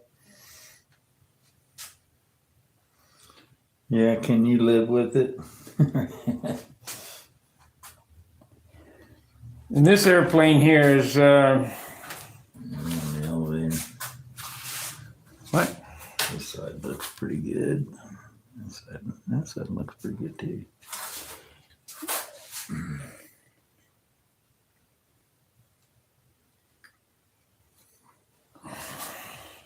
Yeah, you can run around and do this stuff forever. Keep chasing it.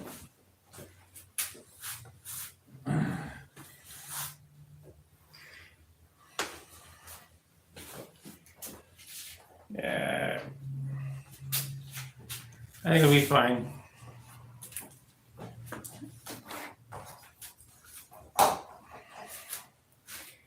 So that's what you get. I wonder if I should even ink this thing.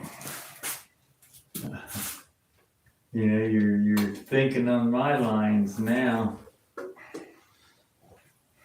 If I didn't have a couple little flaws on it that I wanted to try to hide,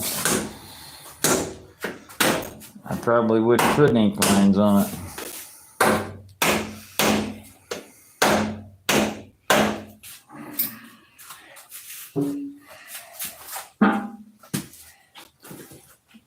They can help you, they can hurt you. Did they give you any more points? Maybe Nope. not. Maybe downgrade you if you screw them up. Some guys, some judges, they might not even like panel lines. I mean, technically, if you scaled a real airplane down to that size, you probably wouldn't even see them. Yeah. So even no matter how fine a line you can put on there, it's really about 5 times too big. And a lot of these airplanes, these newer airplanes, they're all composite. They don't have pan lines. They might have an inspection hatch or something here or there on them, and that's it. There's all one piece fiberglass or carbon or something. So it's not like an old military airplane that's got 50,000 pieces of sheet metal on it. What'd you do, zoom in here? Yeah, I zoomed in for that little spot. Okay.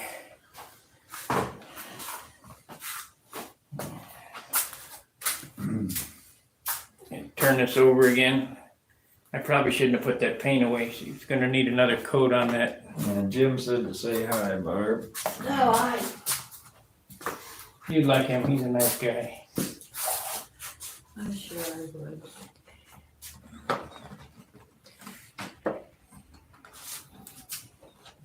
After all, I'm used to you guys. Why wouldn't I like a nice guy? Yeah. Actually, that one coat is probably enough. Could be, yeah. Get some clear on it, then sand it.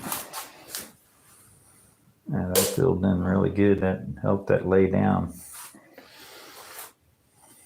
You'll probably have to touch it one more time after you sand it. But I won't sand it till after clear. No, you don't need to. Okay. So, Got the kid in there against Novak.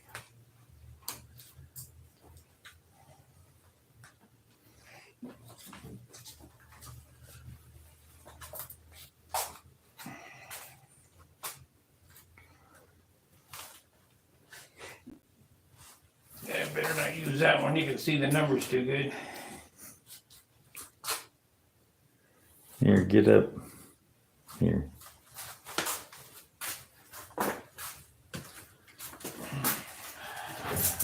Let me get some thinner on this brush here.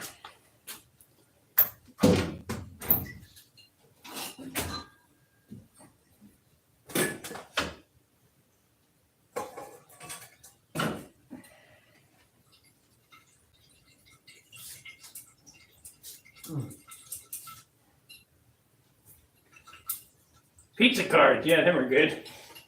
Red Reed Super 8 Motel. You always turn the key cards back in. I never do. I normally do, yeah. Well, they charge you. No, they They come in on your credit card. I've had it happen. I mailed them the cards back and they took it off my credit card. Happened to me when I was rigging.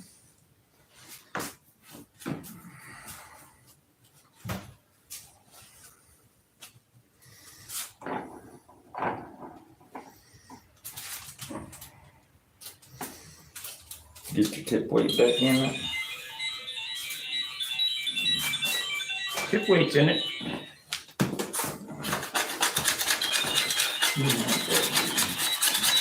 Hopefully,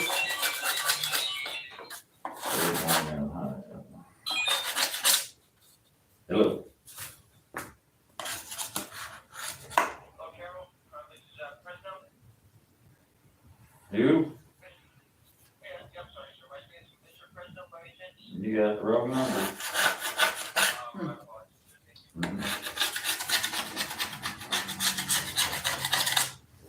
How about the guys that call the wrong number and you say you got the wrong number? Well, maybe you can help me. yeah.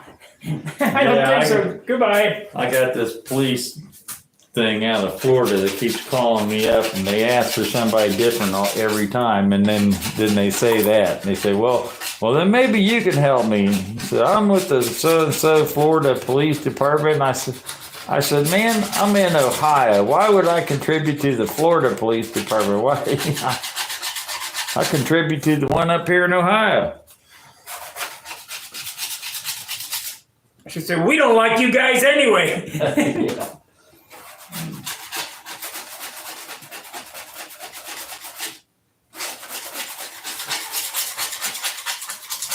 keep getting these phone calls from spam alerts. Spam alert, spam alert, spam alert, on our home phone number, which has never been given out to anybody. I told you how to do it.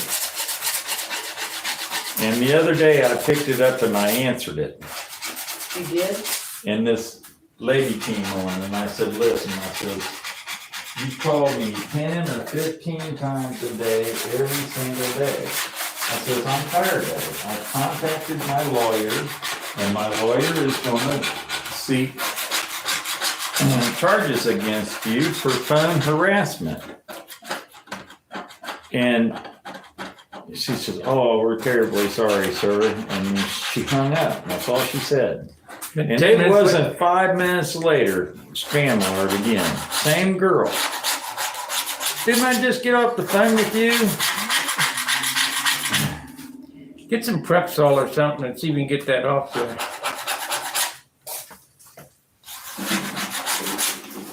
That really bothers me. Well, you don't want to seal it. Well, you're going to have to wipe this whole thing down, you know, before you shoot clear on it. Pinhole, pinhole, pinhole, pinhole. I got a few. Yeah. Yep, on the bottom here by the weight box.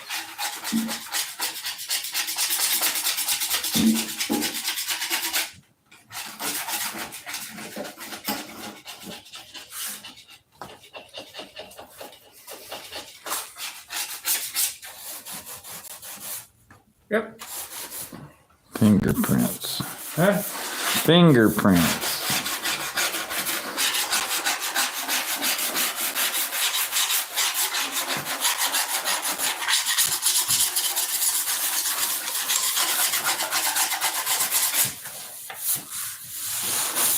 Did you already do this? Huh? Did you already deep scrape this side? I think so. You can't do the flaps because you painted them hinges. So that dries.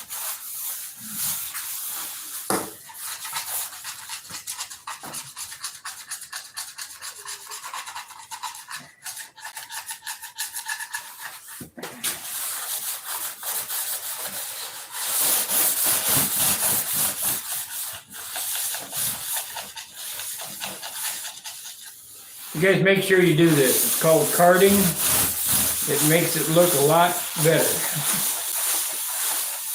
Makes the line a lot crisper.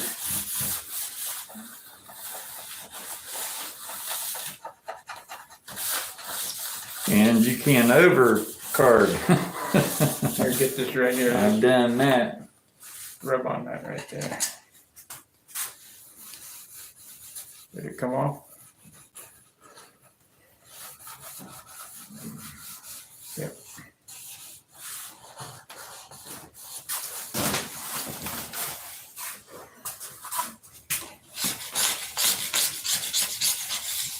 Yeah.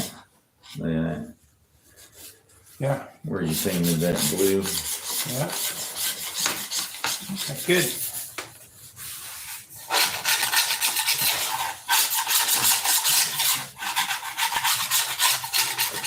I just hope the chicken pox don't come back on this. Yeah, that'd be nice.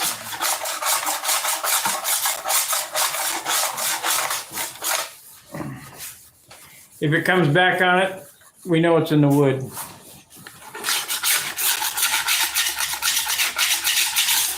Maybe that's why it's so light.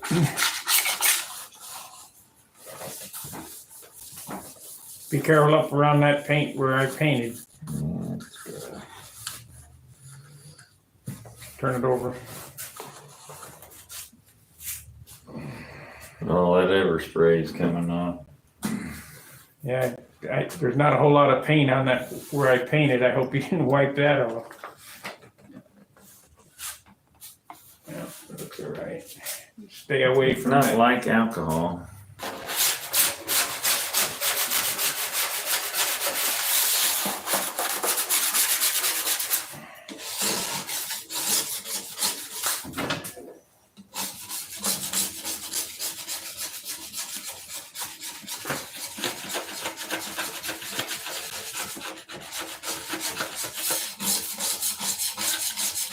I thought that was Pepper flashing, turned but out it nice. isn't.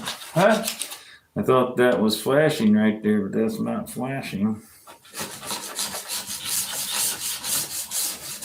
Dr. Pepper decal turned out nice. Yeah.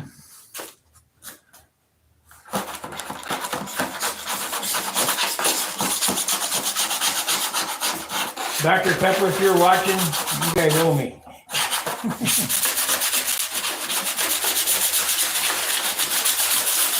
Let them know they're not watching.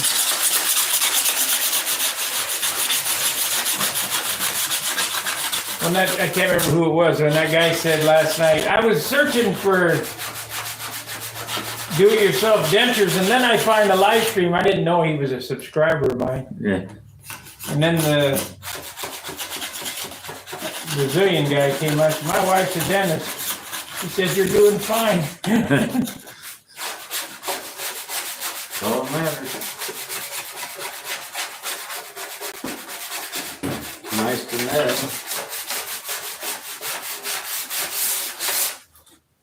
Did you leave this, did you put this up here for a reason? Put what up there? This paintbrush? I put it, the one I used back in the thing. Different paintbrush. No, yeah, I didn't put the color back here. See, what are you talking about? Oh, this right here? Yeah. Get some cleaner. It's a scrape through.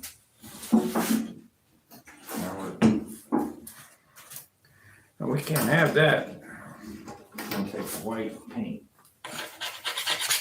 I don't think so. I think it'll clean it, rub off. Yep.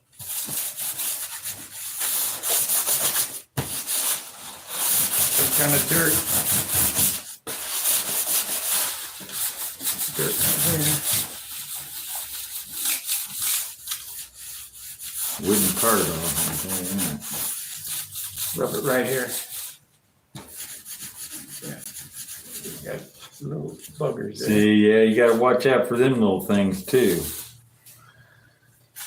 This degreaser, this prep saw or whatever you wanna call it, you wipe it down, you put it on wet, and then you gotta take a dry paper towel and wipe it. And what it does is it loosens up the oil, the handprints, and that kind of stuff. And then you wipe the handprints off with the prep saw when You didn't do this side, right? no. When you rub it with the dry one.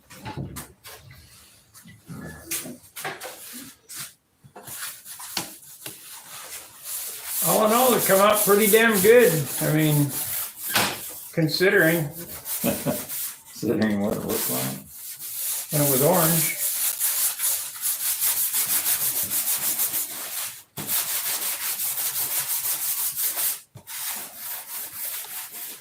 Here, let's see it.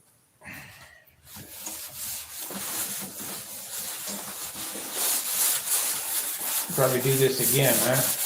Yeah, a couple times with a really wet one. That one just barely got it wet. So.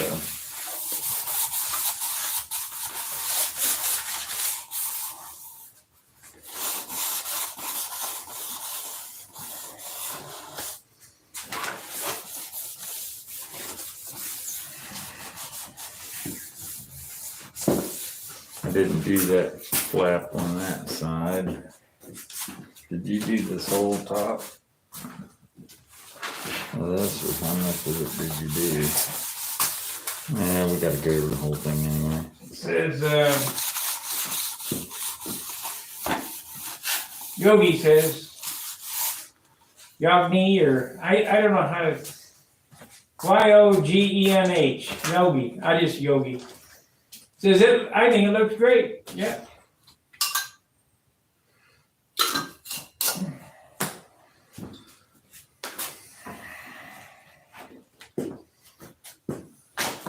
We need some more battery stuff so we can have some more cords. Yeah, that'd solve every problem. Time is it? 11:15? That's pretty close. I just changed it. It was a half an hour off. Yeah, 11:15. I wish I could find one of those clockworks that takes a 9-volt battery. Those only take them one AA battery, Yeah. and they go bad at the slightest change of temperature. Yeah, it looks pretty good.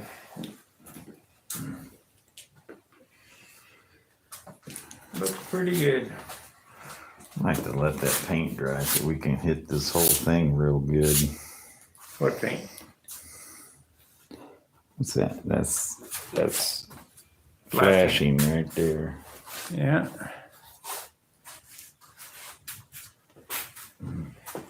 Yeah, you gotta get all that flashing off and get all them little chips off the surface, you know, because they'll fly off and end up right out in the middle of white, and then you'll shoot clear on there, and that'll be stuck forever.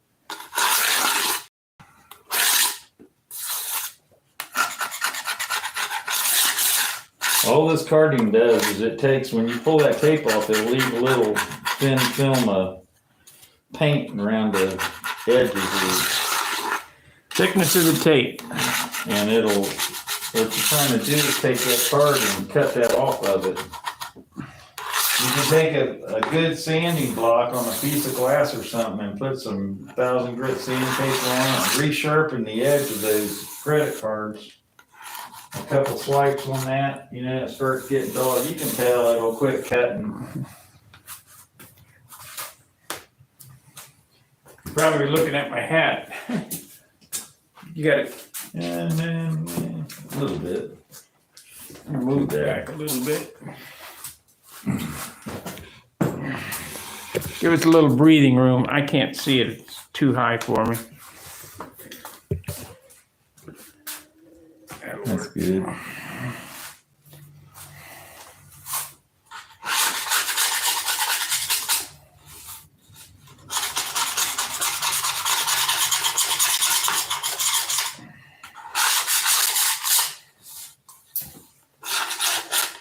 If you card it too much or you card it too hard and you're not really using any pressure, you're almost just using the weight of that card, maybe just a little touch of pressure. If you rub it too hard, what you'll notice is it'll start eating the edge away, and your sharp, nice, crisp line will start looking raggedy. And you know you've gone too far. So you want to back off at that point. You gonna do anything about that?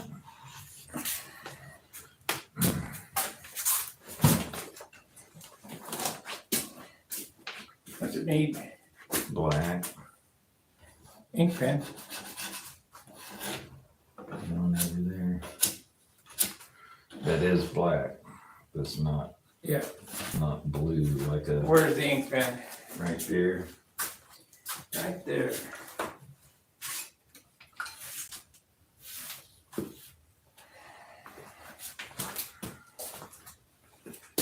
That's not like a fine tip magic marker. It is, but it's actually black and not bluish.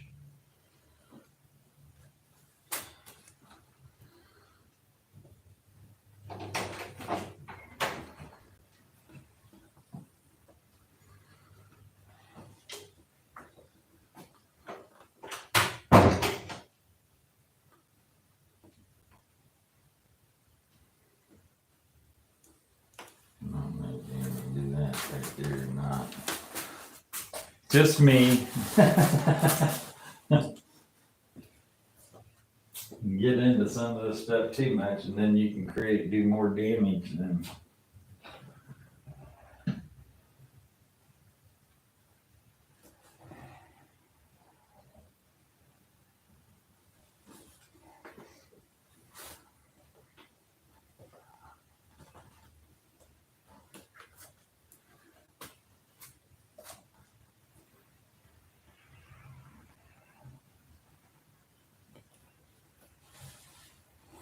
You know, the little spots on this side, I'll turn it over and we can look at the other side real close.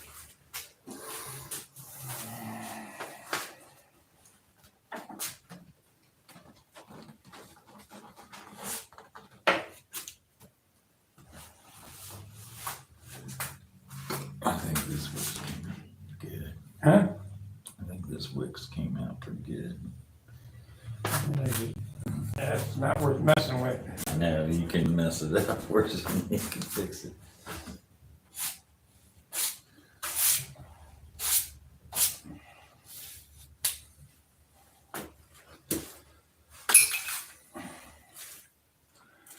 As soon as that's dry, we can go over this whole thing with prep salt again.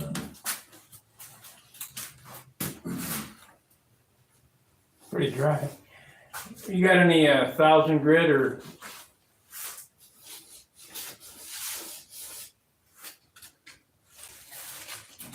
I got any up here or not.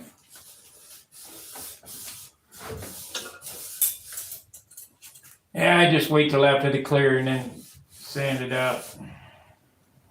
It might leave black on. Yeah, never mind.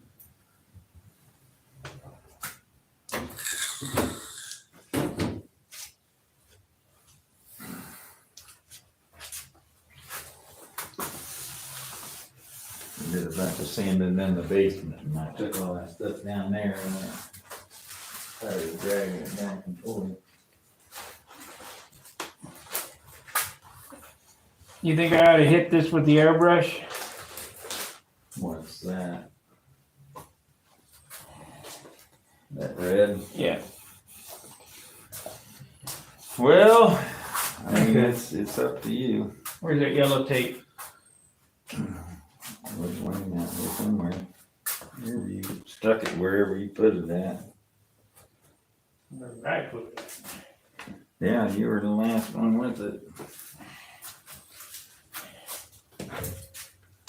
There, you put it up in here. I didn't put it in there. You did.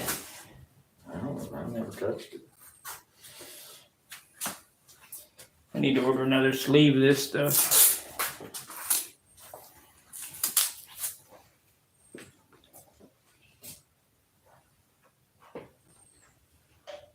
Probably got enough blue fine line, maybe to do it one airplane. One full roll. Yeah, one full roll.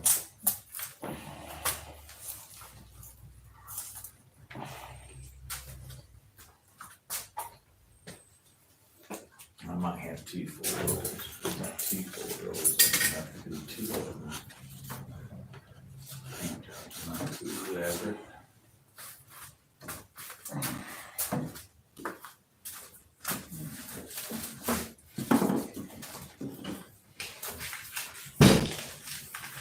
Plus, I still got some green stuff.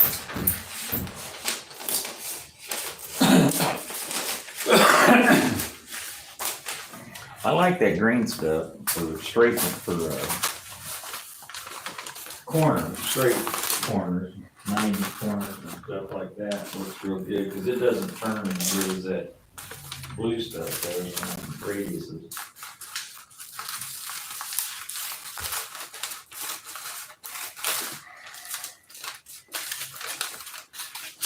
I'm only doing this for Jim Lynch. Because he'd say, hey, what do you do about that? Why do you leave that like that?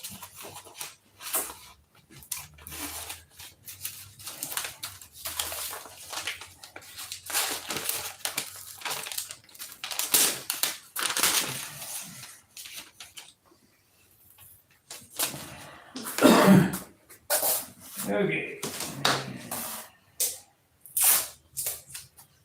I'm gonna do something very dangerous. I'm not gonna worry about taping anything off. I'm just gonna, because I'm using the airbrush, I'm just gonna spot that in right there.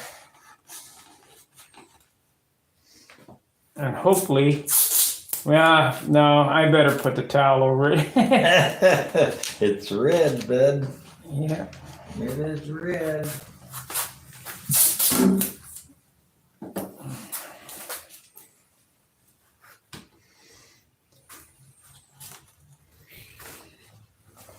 By the way, doing these things like I'm doing here can end up being more trouble than it's worth. It could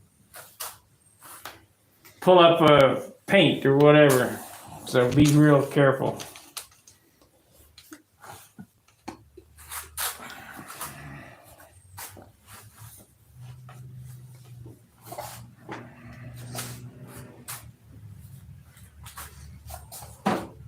And if we get red, I'm just gonna spray right there.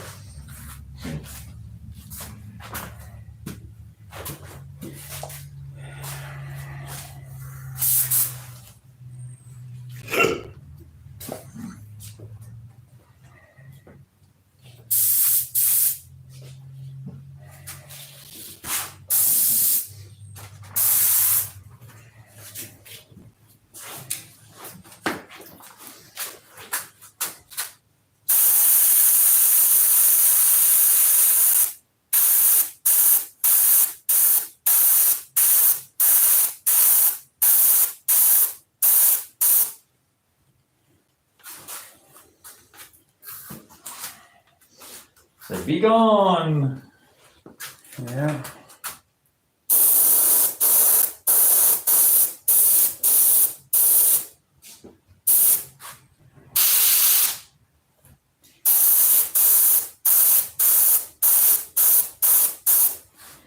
Any other spots of red anywhere else that you saw?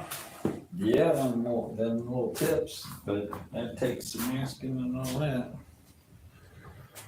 It was on the stab. And Try that. I wouldn't worry about that, but one of these.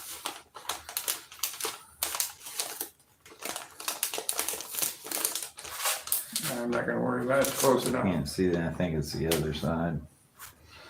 Look at it.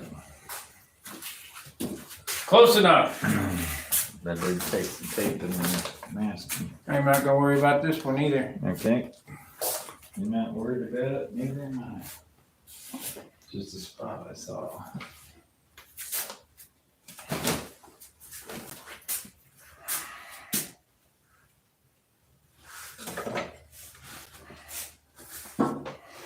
Where Mr. Creasy's at, wonder how his paint jobs are coming along.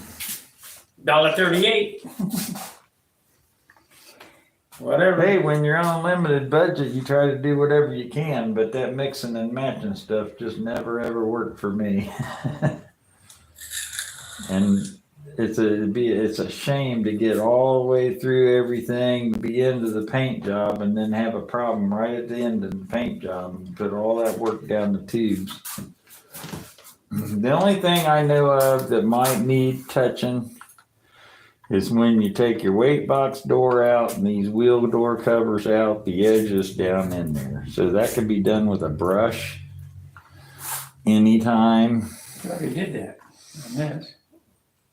I don't know. I didn't know if you did or not. Yeah. You know, so I'm just saying that because that's the only spots that I can see that.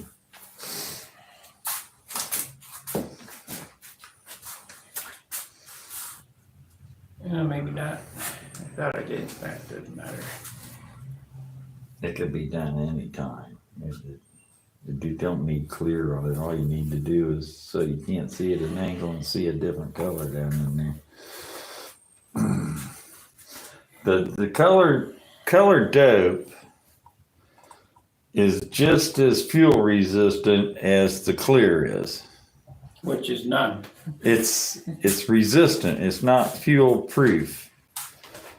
It's good for maybe 5% nitro, maybe. But the best thing to do is don't get raw fuel on. If you do, wipe it off right away and keep your airplanes clean. But the color paint, the color dope paint is exact same thing as the clear.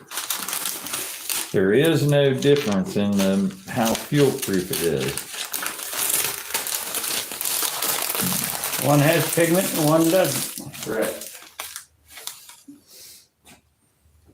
Did you ever find that Kodak thread? Smarter Every Day? Yes, I did. I got into it. I started watching it, and man, talk about a dry video. That's one of them that's really pretty hard to watch. But it was interesting. I watched probably as much of it as you did.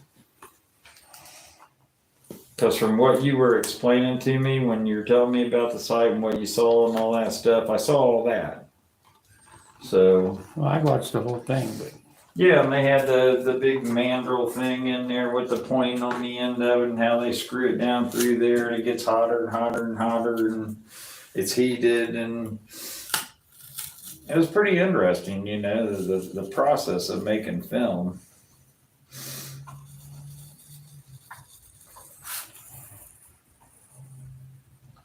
Like I got interested in a movie the other day. I think I was telling you about when you first got here was the history of lead. Yeah. You know, it tells you the whole history, you know, from the mining aspect of it and what went on historically and all that stuff and all the way through the manufacturing process and everything and grinding the ore and all that junk. And it was pretty interesting that it's sort of wasted fodder because, you know, you see something, you watch it and you'll never use it again in your life. 62% humidity. Yeah.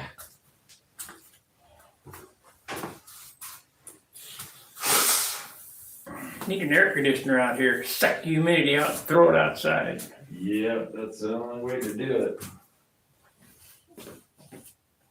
That disappeared. That'll look fine when it's cleared and sanded. You won't be able to see What it. percentage nitro? I use 5%, 90% of the time. I use 10%. And normally not over 10. I use 10% on the real super hot days in the summer. You know, 90 plus days. But for the most part, I find I don't need any more than 5% with those 75, 65s, and 75 engines, you know. You build relatively well. I guess if you're building the 80-ounce airplanes, you might be using 30%. yeah. 15 or 20, 30.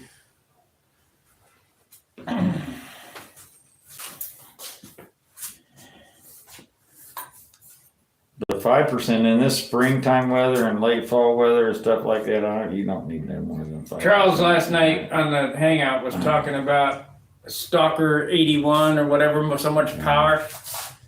I was about ridiculous. How much power do you need? Did my Super Tiger 60 seem like it had enough power? Stalker 81 is like putting a Briggs in the nose. Then you got all that extra weight for that big motor and Extra fuel. of course they're pretty thrifty. I bet she's probably only burning 4 ounces of fuel in that thing. No nitro. You know, they don't run nitro in anything. At the most 5%. I They think start detonating. I think this Super Tiger 60 is plenty of power. These airplanes were designed for 40s. Yeah. I mean, that's what they flew them on originally, 40s, and they 60, 62-inch wingspan airplanes. Heck, there was Fox 35 airplanes back in the days that were pushing 60-inch wingspan. Yeah, but they only weigh 38 ounces. Well, yeah, they had that 2-pound pulse.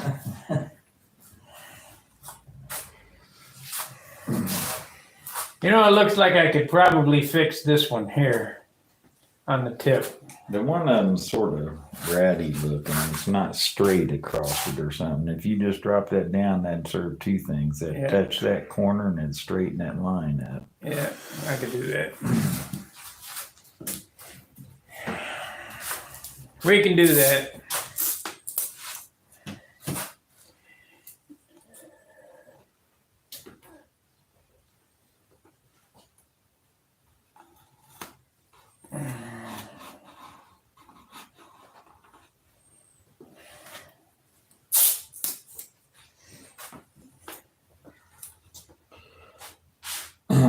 I think the pros, the real big boys, the world-class flyers, they'll mess around with nitro. They'll be 5, 7, 10, 15, 20, you know, and they'll really get involved with the tuning of their engines and stuff like that. And I think for the most part, your sport flyers and your everyday guy that's competing and having a good time, unless you really want to, you know, be fiddling all the time.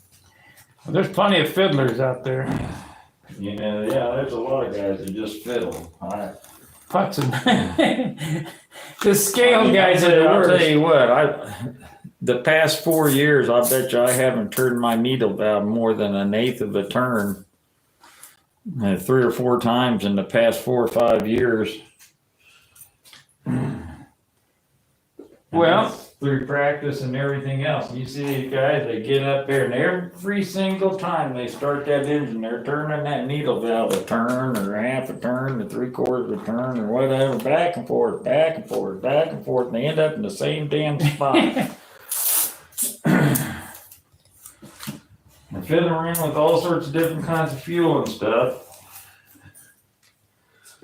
I like the guys who futzing with props all the time. Well, this one has 1/4, 1/8 of an inch here, and give me a break.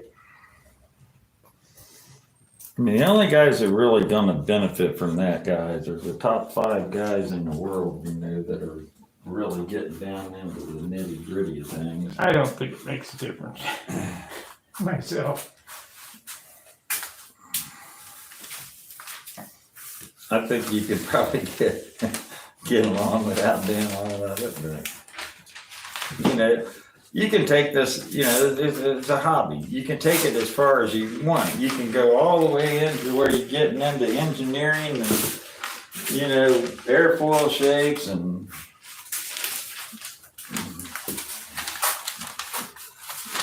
mean aerodynamic cords and all that kind of scientific type stuff, or you can sit here and use some basic numbers and use your shoe to draw the outline for a rib and be done with it. And by the time you're done, the difference will be 1 pencil line. Yeah. And most your normal people, there are some guys out there that are super gifted, won't be able to tell the difference. Like them rat turds. Yeah. Now what you will be able to tell the difference is between the way a ringmaster flies and the way an airplane like this flies. That is like night and day. But of course there's a substantial difference.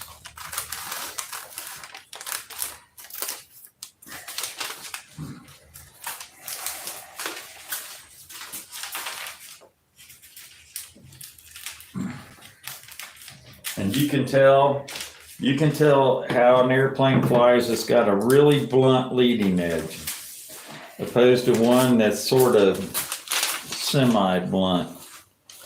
I can tell in the first 5 minutes if the airplane's gonna be any good or not. First flight, I can tell you whether the airplane's gonna be a good one or not. Yeah. And all the trimming in the world won't change its thing.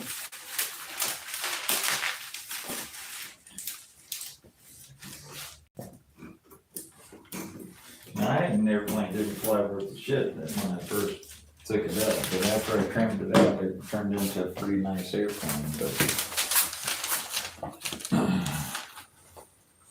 It took a lot of work, and I was about ready to give up on it when something simple dawned on me, and I did it, and it worked. Did you put some pinking tape across the back? No, I didn't put pinking tape or rat turds on or anything like that, but it was a combination of things, I didn't have my bell crank centered was the biggest thing. Was somehow when I hooked the flaps up to the bell crank wasn't centered. And so I had more control movement one way than the other, and it affected the way the airplane turned and handled. And I think, man, this airplane's a piece of crap.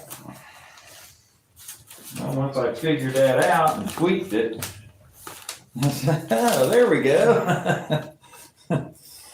Like night and day now. It's not a common mistake that I make on a regular basis because I pay pretty close attention to that kind of stuff.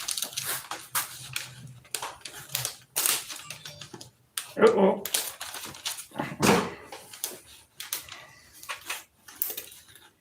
Somebody's messaging you. Or was it me? No, the color coats aren't critical to moisture. Like your top clear coats are the ones that are really critical to blushing.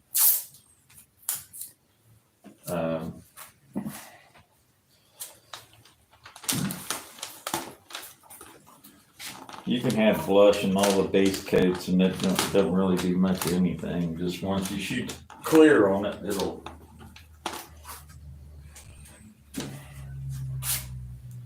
And Blush will come out of if it. you're spraying urethane, don't worry about it. Yeah, just, you can spray the urethane, or if we was to add a couple chunks of lead on the airplane somewhere. And urethane sure does make them look pretty. It does absolutely nothing for the performance. Oh yeah, it does something for the performance. Kills it. And kill it if you put 10 ounces of clear on it. Okay, let's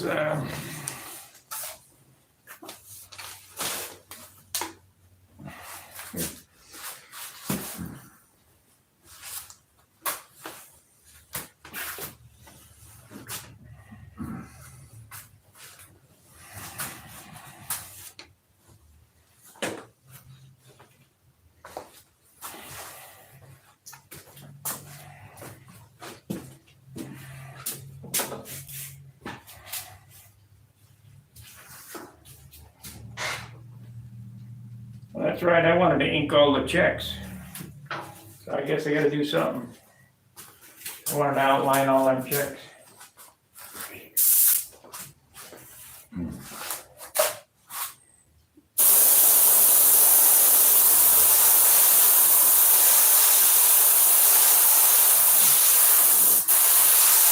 That's it. 5 minutes worth of tape and 15 seconds worth of painting. Typical. What the heck's going on? Looks like Looks like it's got black in it.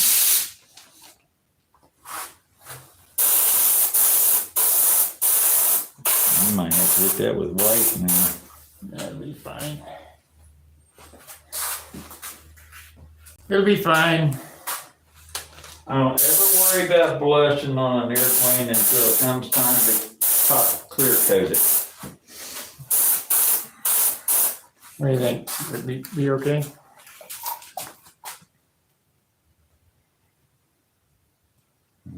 Yeah, it'll be fine. Let it dry and just hit it another time. Wonder what happened there. And it didn't get cleaned out. It's in that neck, probably. If you turn that upside down, squirt. Yeah.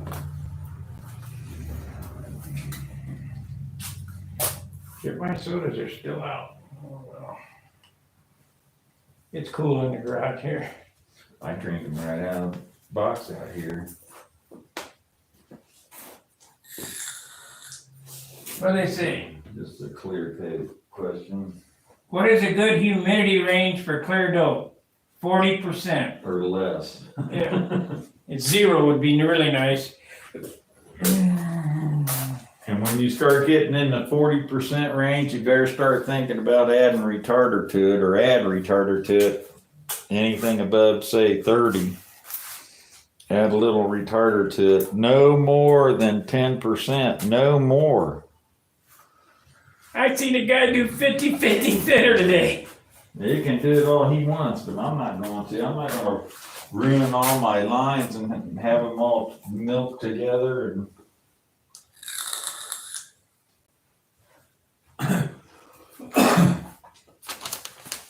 I did that on an airplane with ink lines. It'll melt. And I went there and it took them ink lines and they were just a pencil lead thick. And I shot that on there and then things just went out there and it was a good 1/8 inch wide. When that stuff started drying, I'm like, Jesus criminy, what am I gonna do now? And it'll do that to these paint lines too. It'll take that sharp edge off of it and make it look sort of faded. So that's, and it might affect the paint in another way too, chemically, who knows, but texture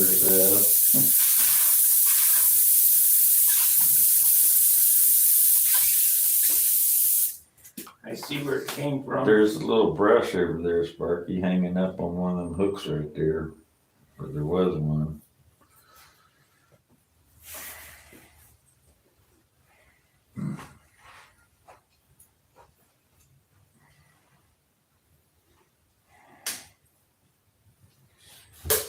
We need a jar of clean thinner.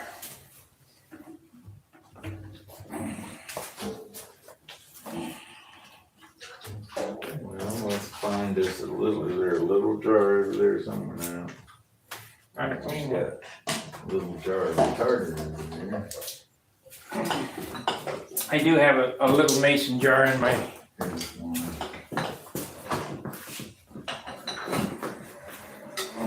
Olive jar. Use this.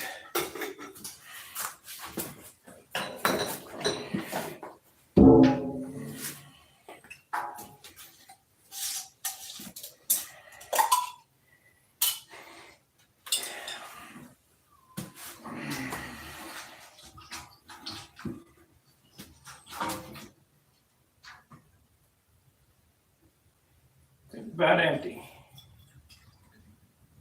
That's good.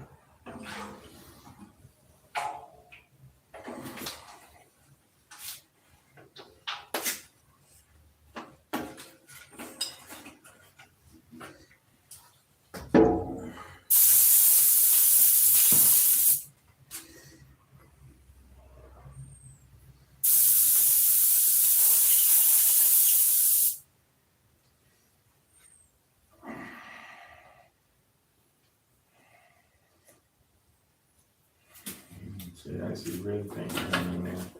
Yeah.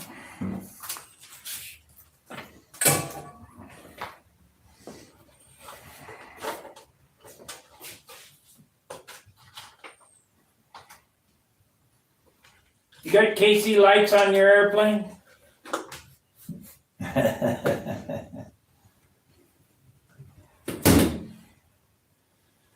I'm in New Mexico. I just opened the door. Yeah, I guess if you're Arizona, New Mexico, Texas, whatever, and you got some of that low humidity days, some of them red flag days where it's 120, 130 degrees out. That's no good either. No, the paint dries way, way, way too fast.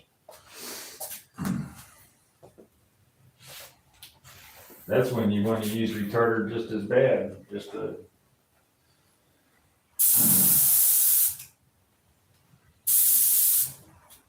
as well as in damp days.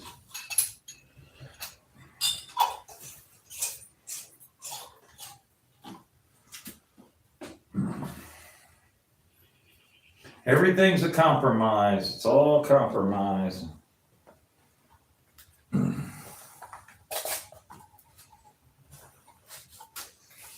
You can run around this airplane and you can chase all these little things here and there, and there's millions of them, or there's hundreds on every single airplane. I mean, you could run around and keep chasing that stuff and chasing it and chasing it. Like Robert says all the time, and I say it all the time, Randy Powell started it. It says, paint job never finished, it's just abandoned. And that's a fact.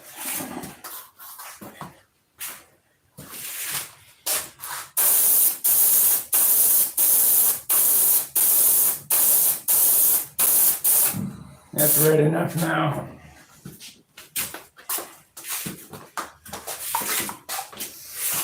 Yeah, but I got that got her.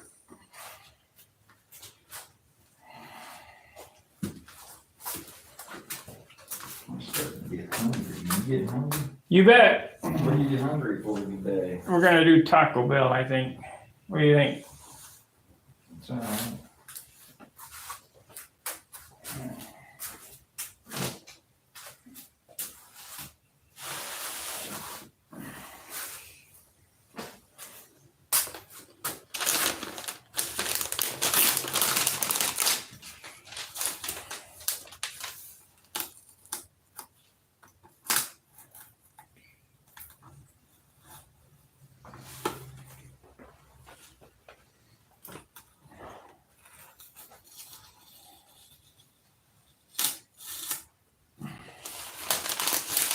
I bought a saw the other day. I've been looking for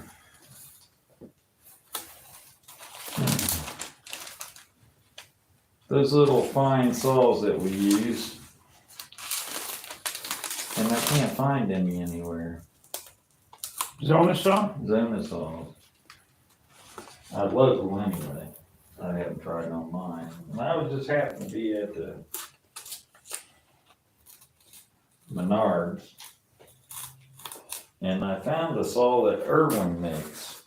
That turned out good. Yeah, that's a lot better. Your eye don't go to it now. Hmm? Your eye doesn't go to it now.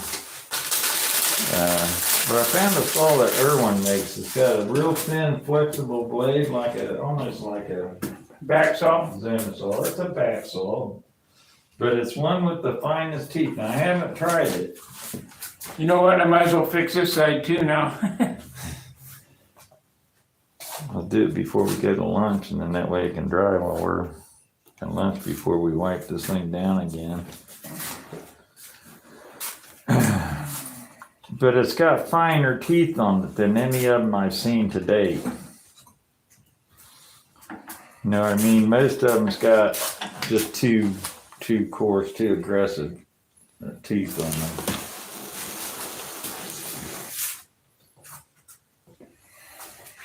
So I want to try it and see if it works. It might still be way too coarse a blade, but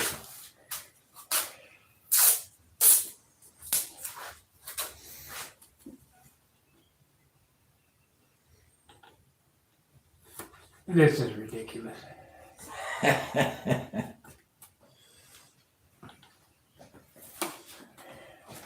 How far you can go.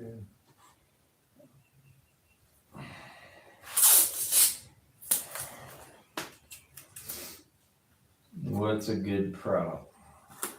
13.6 rev up. Depends on what you're using it on. For a Brodak 40. Probably a 10.5. Yeah, they don't have much power. Just think of that Brodak 40 as a Fox 35. Fox 35 with better metallurgy. So a 10.5, 10.6, you might end up with wind up in consecutive maneuvers because it's sort of same way with Fox 35. You always wind up on you if you run too much pitch. I never ever ran 6 pitch on my Fox 35s. I ran 5 pitch, and they didn't run away as bad, and they just turn them up a little bit more. That's why I like that OS 32F, because it turned 11.45. Yeah. That turned an inch bigger probably. But yeah, 10.5 probably I'd say would be a good starting point.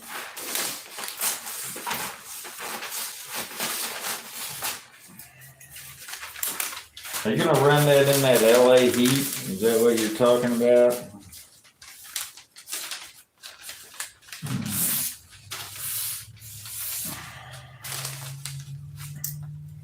I think I probably would run on that LA heat. I would probably run LA's 40s or whatever. I would put 246s in it myself because the 46s run so sweet and they're lighter than the 40s.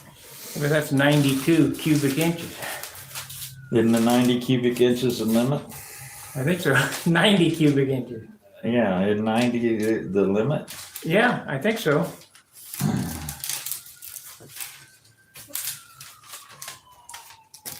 So that's out of the question.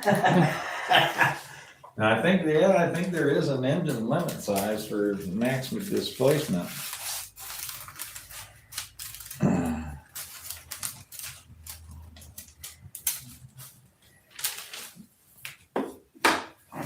But I can't quote the book, so I liked it before when they gave you a brand new rule book every year. Or every 3 years or whatever. Well, you can could ask for one, but You can't get one. They don't even print them. You gotta go online. Or you take your computer to the bathroom. Well, you know, like, you might not get reception out in the field. You might need to look something up. And nice to have that little written printed rule book handy to.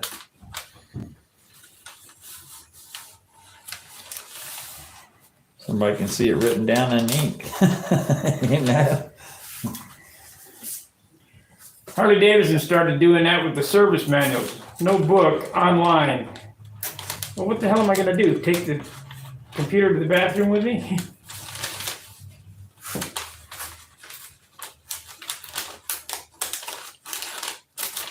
I got the service manuals for my Saturn. They're two New York phone books. They're two phone books 4 inches thick.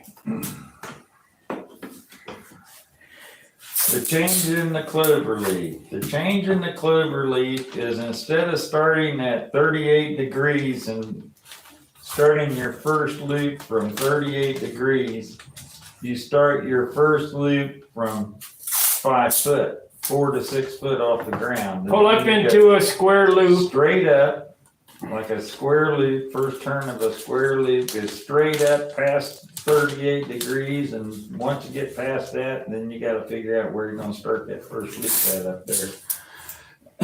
Remember, 4-leaf clover is a huge maneuver. It's a quarter of a lap. You know, I see a lot of guys try to jam it in. I make mine too small all the time. Good props for an SLA 46. 11.5. Yeah. A 12.4 and a half. 11.5.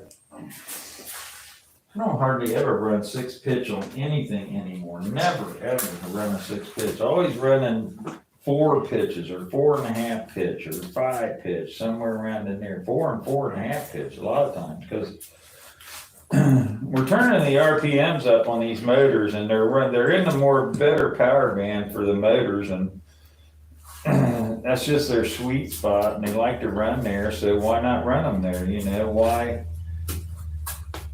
You know what happens if you run like too much pitch? You run a 6 pitch or say a 7 pitch or 8 or whatever, and you run it 8, and then you run it rich enough to get your lap times in there, and the thing's blubbering rich and it's running around. All right, great. You start flying. I have 5.2 second laps. Oh, this looks great. You pull into a freaking loop. By the time you get your third loop in, it's doing about Mach 6, and it never slows down again. So we're running these engines at the top end of their power range, so they can't produce any more. So they go up there, you get them in that high RPM power range, they're maxed out on power, they can't go over. They don't have any more to put out. So it sort of stops them from winding up and accelerating beyond recognition. Unless you got a Super Tiger 60, then the prop is a 13.6 Reva. Well, you're in the old school stuff then, and then you can get into the problem of not getting anybody right. I mean, Once you get it right, you don't have to touch it though. You don't see me monkeying with it. 12.25 by 3.75, so okay, APC prop, absolutely. I never had much luck with those. I ran the 11.5s and 11.4 something and 11.5s and had real good problems luck with those. The 12.25 by 3.75 just, I don't know, it didn't work for me. It might be different depending on the weight of your airplane, you know, and there's a lot of factors involved on pitching. You know, pitching your prop. There's a lot of different things that can affect, you know, what kind of pitch. So each individual airplane, you know, you might build 2 the exact same airplanes, you know, side by side, build them at the same time, and one take a 4.5 pitch prop, and one will take a 5 pitch prop, you know, just once you get to working on them and trimming them out, you know, you just sort of feel it out. But it'll get you in the ballpark, you know, it'll fly. It'll go through the pattern with either one of those props, but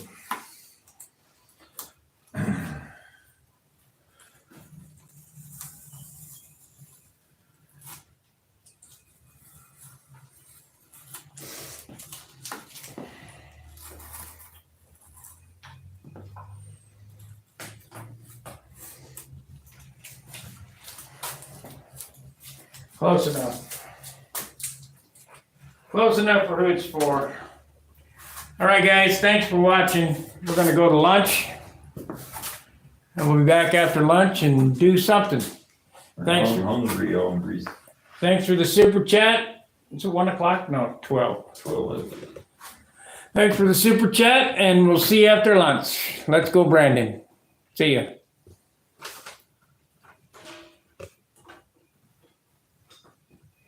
I'm gonna have to get this on there.